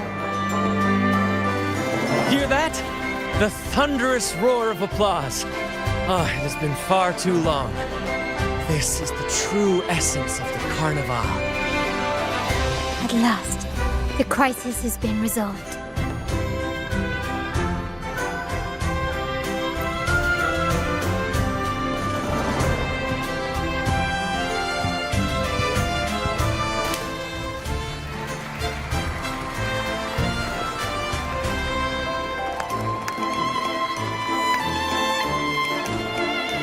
Lord Arbiter, I have heard thy call.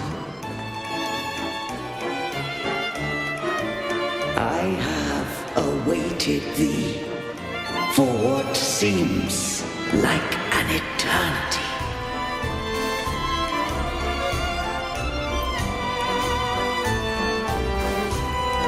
Lord Arbiter, I am ensnared. Beyond the clouds and among the stars, thou shalt find an inverted tower suspended in the sky. I am there, watching over Solaris from above. The lost doth wander briefly amongst thy kind. Seek her out. She too doth move within the fold.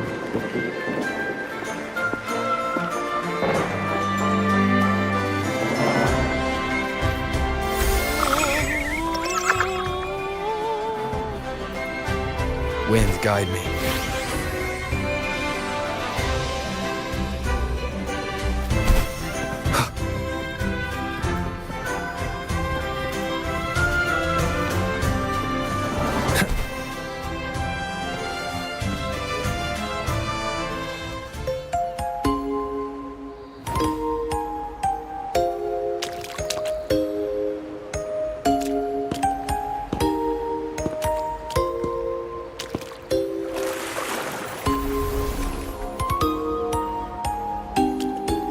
The next move is... Am I getting this right? It feels a bit off.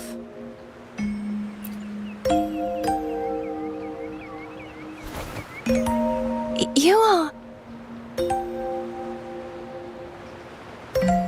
No, never mind. Anyway, your performance was splendid.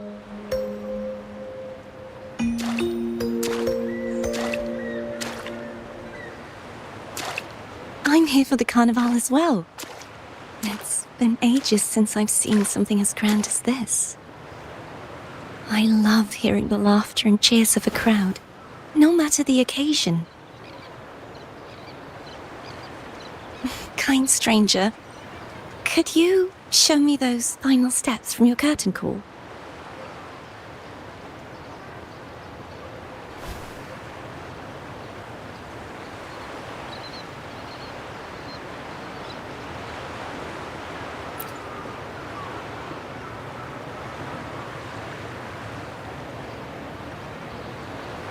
I'm sorry, but I can't stay here any longer. I must return.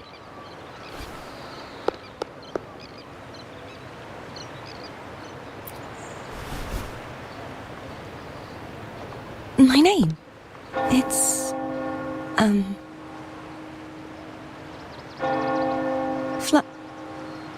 No. I'm Cartothea. Yes, that's right. Cartothea. Farewell, Laureate. I hope that someday I might stand on stage with your troupe. Are you all right? Some family members mentioned you were speaking to a wall. I'm worried you might still be under Frivoda's spell. See who? Are you truly all right?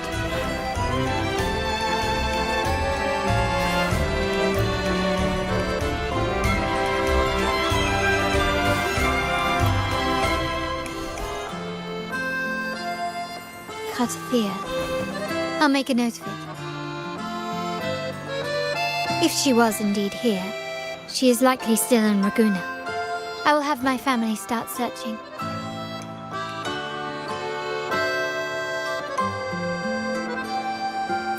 There's still many unresolved questions regarding the Order and the Sentinel. We need time to sort through what we've gathered. Rushing into action now might only alert the Order's spies and disrupt what we've worked so hard to protect. You're right. Cartothea.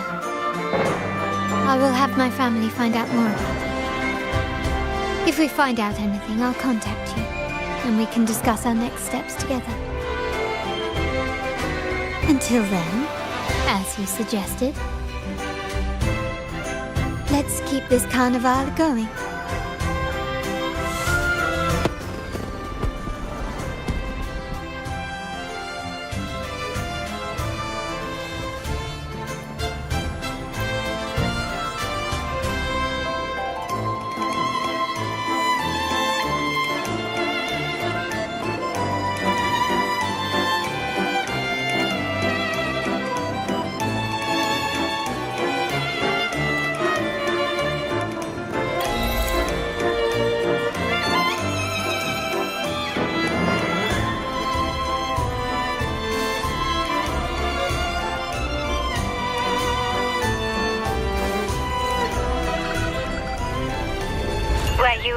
Rover. I trust you had a restful sleep. We have uncovered some new information about the Sentinel. Please join us at the family's safe house. I've sent the address to your terminal. Brant and Rotia are also here. We are awaiting your arrival.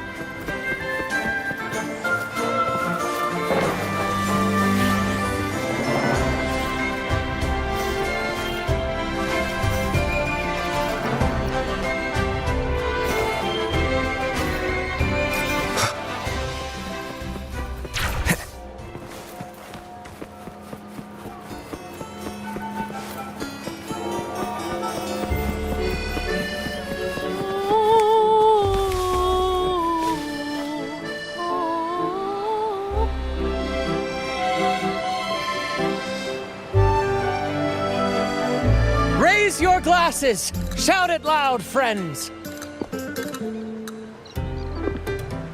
To us! To the Carnival! And to our very own laureate! A name that echoes through the world, destined to roam the skies before shaking the earth!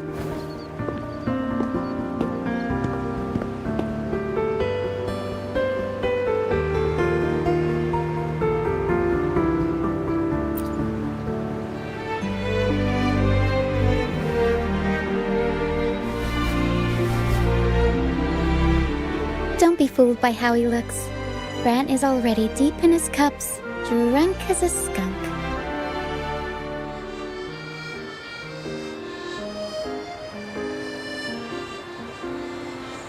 Oh, let him enjoy himself. The taste of victory is still fresh, and after such a battle, we should celebrate to the fullest. Drink your fill, everyone. This round's on me.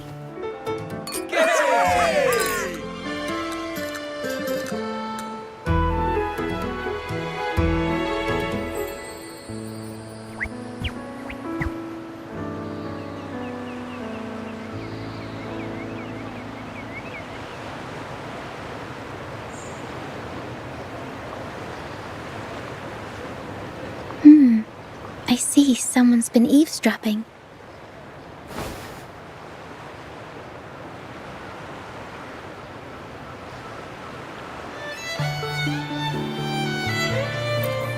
A devout acolyte wouldn't enter such a place without a good reason.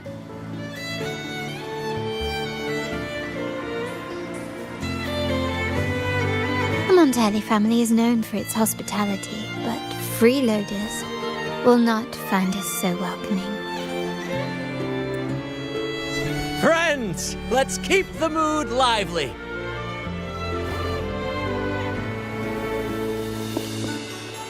Come, let's discuss the information we've gathered so far. During the carnival, you heard the Sentinel's voice and found a girl named Kartathea.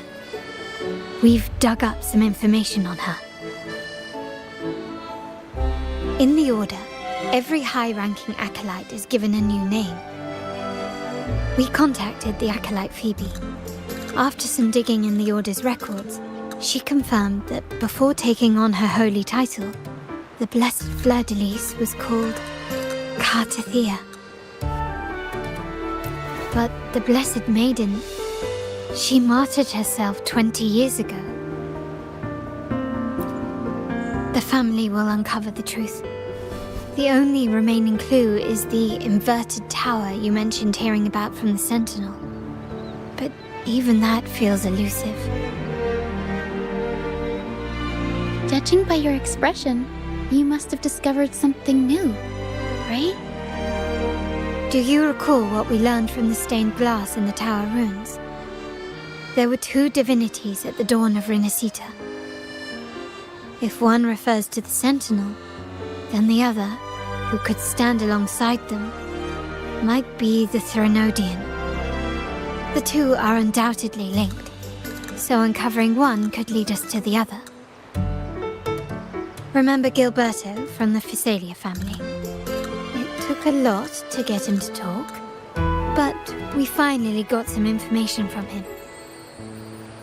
As he tells it, the Physalia family's long-revered deity is none other than Leviathan, the Threnodian from the sea's depths. It's hard to believe, I know. But recent events have only reinforced what we discovered from the stained glass. The Phasalia family has been on this island since the founding of Renacida. So their worship of the Threnodian may have persisted for centuries.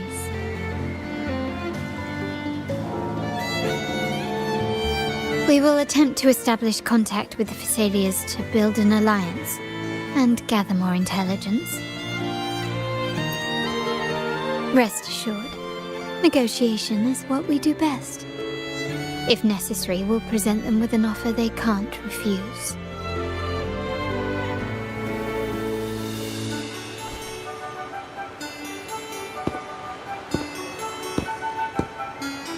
Excuse me for the interruption. Greetings, esteemed guest. The Primus wishes to invite you for a conversation at the Cathedral of Mercury. Would you be so inclined? How curious. Since when has the Primus become so interested in social calls? It could very well be a trap. I'm merely conveying the Primus's invitation. The choice is yours.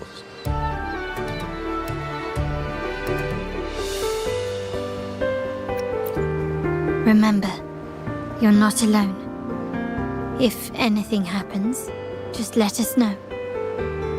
Very well. Please follow me to the Cathedral of Mercury.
Never before have I seen a day so steeped in both shadow and light. The birds sing, the flowers bloom, yet this world knows neither true joy nor eternity. Come closer, righteous ones. There's no need for hesitation. I am Fenrico, the Primus of the Order of the Deep. Your deeds have reached my ears, and I have long wished to meet you. Alas, the burdens of this world delayed our meeting until now. I beg your pardon for the wait. Please accept my respect for you. You and your troop have shown great talent and ambition, breathing new life into Raguna. I ask you to deliver this message to your companions.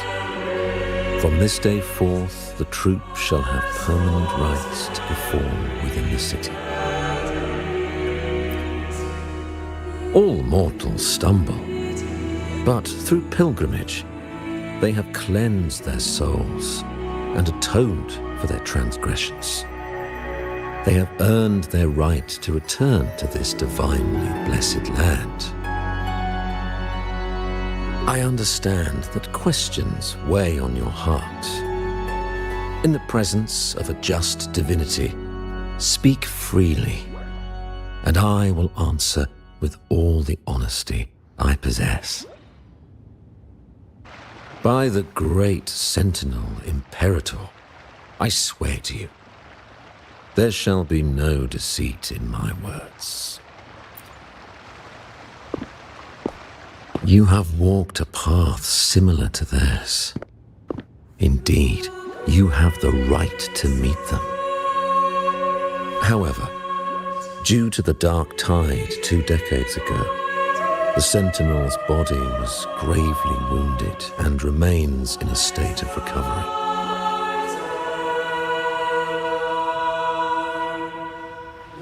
If you wish to meet them, I will convey your request.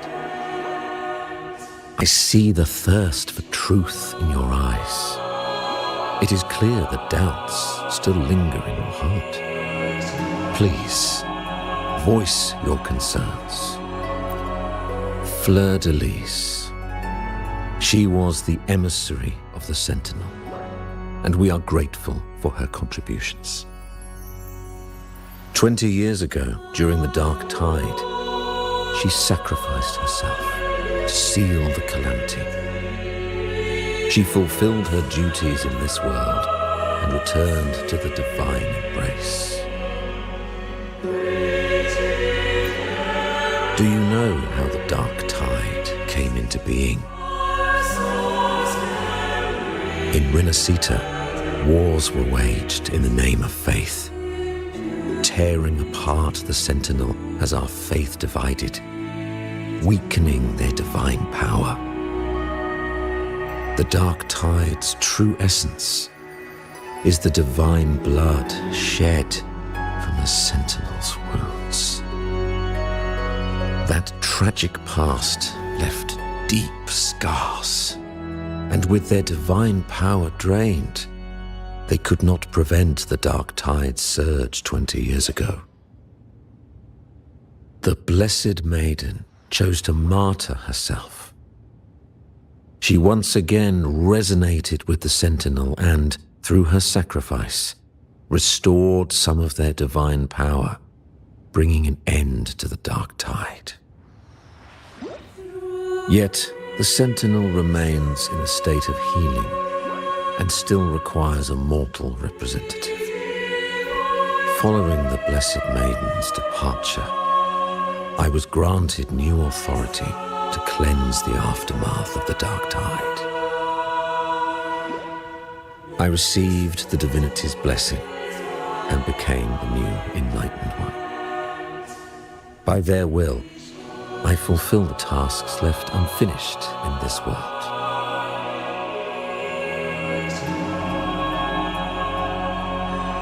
Therefore, we must unify all beliefs, ensuring the purity and unity of our will to prevent another tragedy.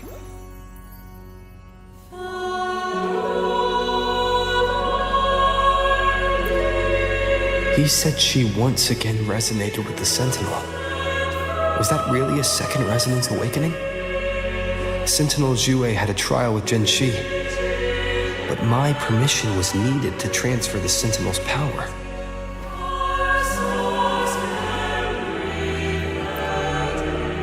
I swear, my words are without deceit.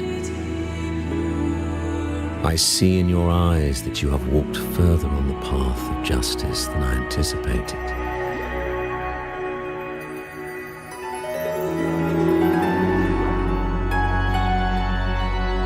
Oh, dear Sentinel, please forgive my transgressions. The Dark Tide brought us a blood-stained lesson. To keep our people from faltering, I bound myself to silence, locking away what I witnessed on that fateful day.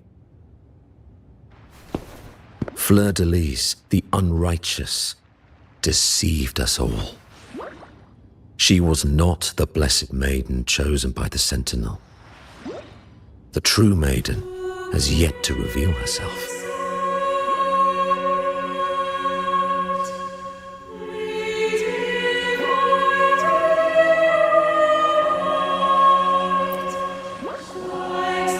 You must know that a being capable of rivaling our divinity exists in this world. Humanity's eternal adversary, the evil of all civilizations, the Threnodian. As the Sentinel has their resonator, so does the Threnodian.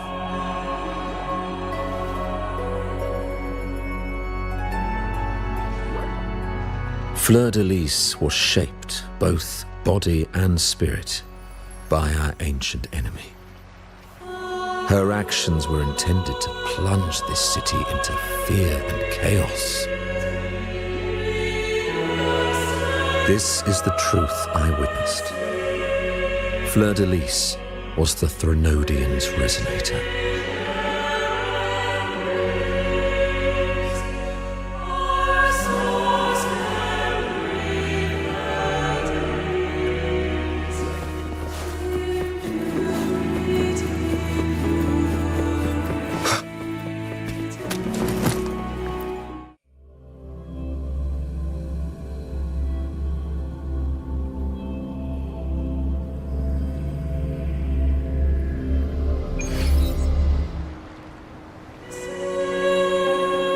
How can that be?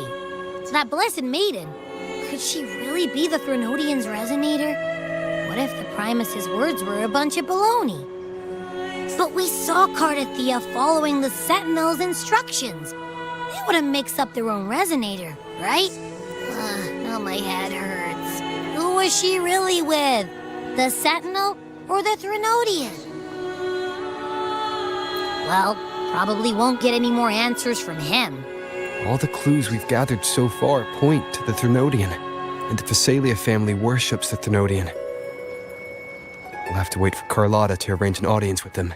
Something tells me this carnival is just the beginning. There's more ahead. I'm sure of it.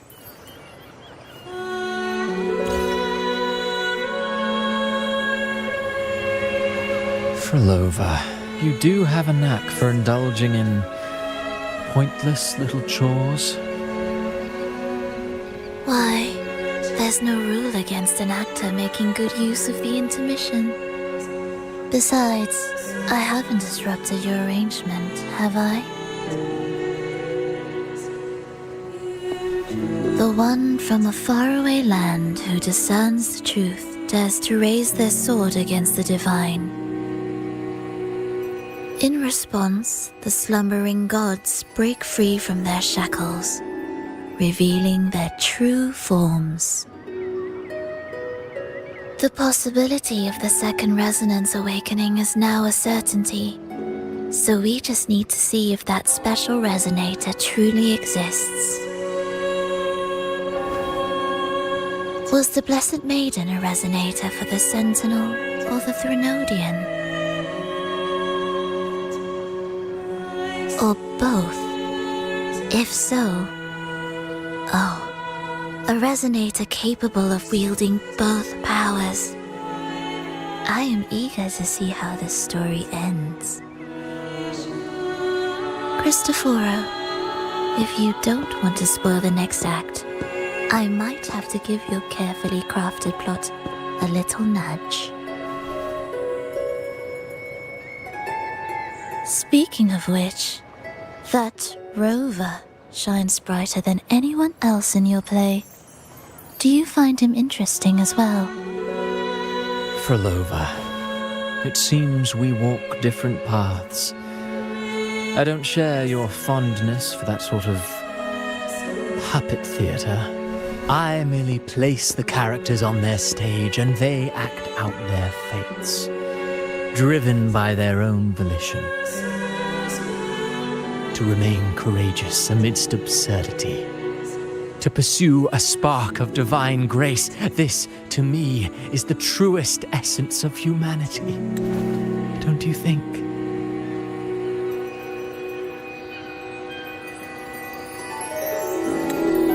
Even the most pristine cadence of death pales beside the untamed, fervent, and tenacious spirits of the living. In their journey, they resolutely overcome all obstacles. They pursue, they tear, they burn, simply because they desire to. I think you should leave your secluded mansion. Take a walk and listen to the voices scattered across the world. Perhaps. From Huanglong to Rinasita, he has indeed added a few unexpectedly beautiful notes to my symphony. I am certain that, even without any direction, he will walk the path that destiny has laid before him. All things ascend toward a singular point of convergence, and what awaits at the end is immortality. Before the tides of fate, we are all but humble servants.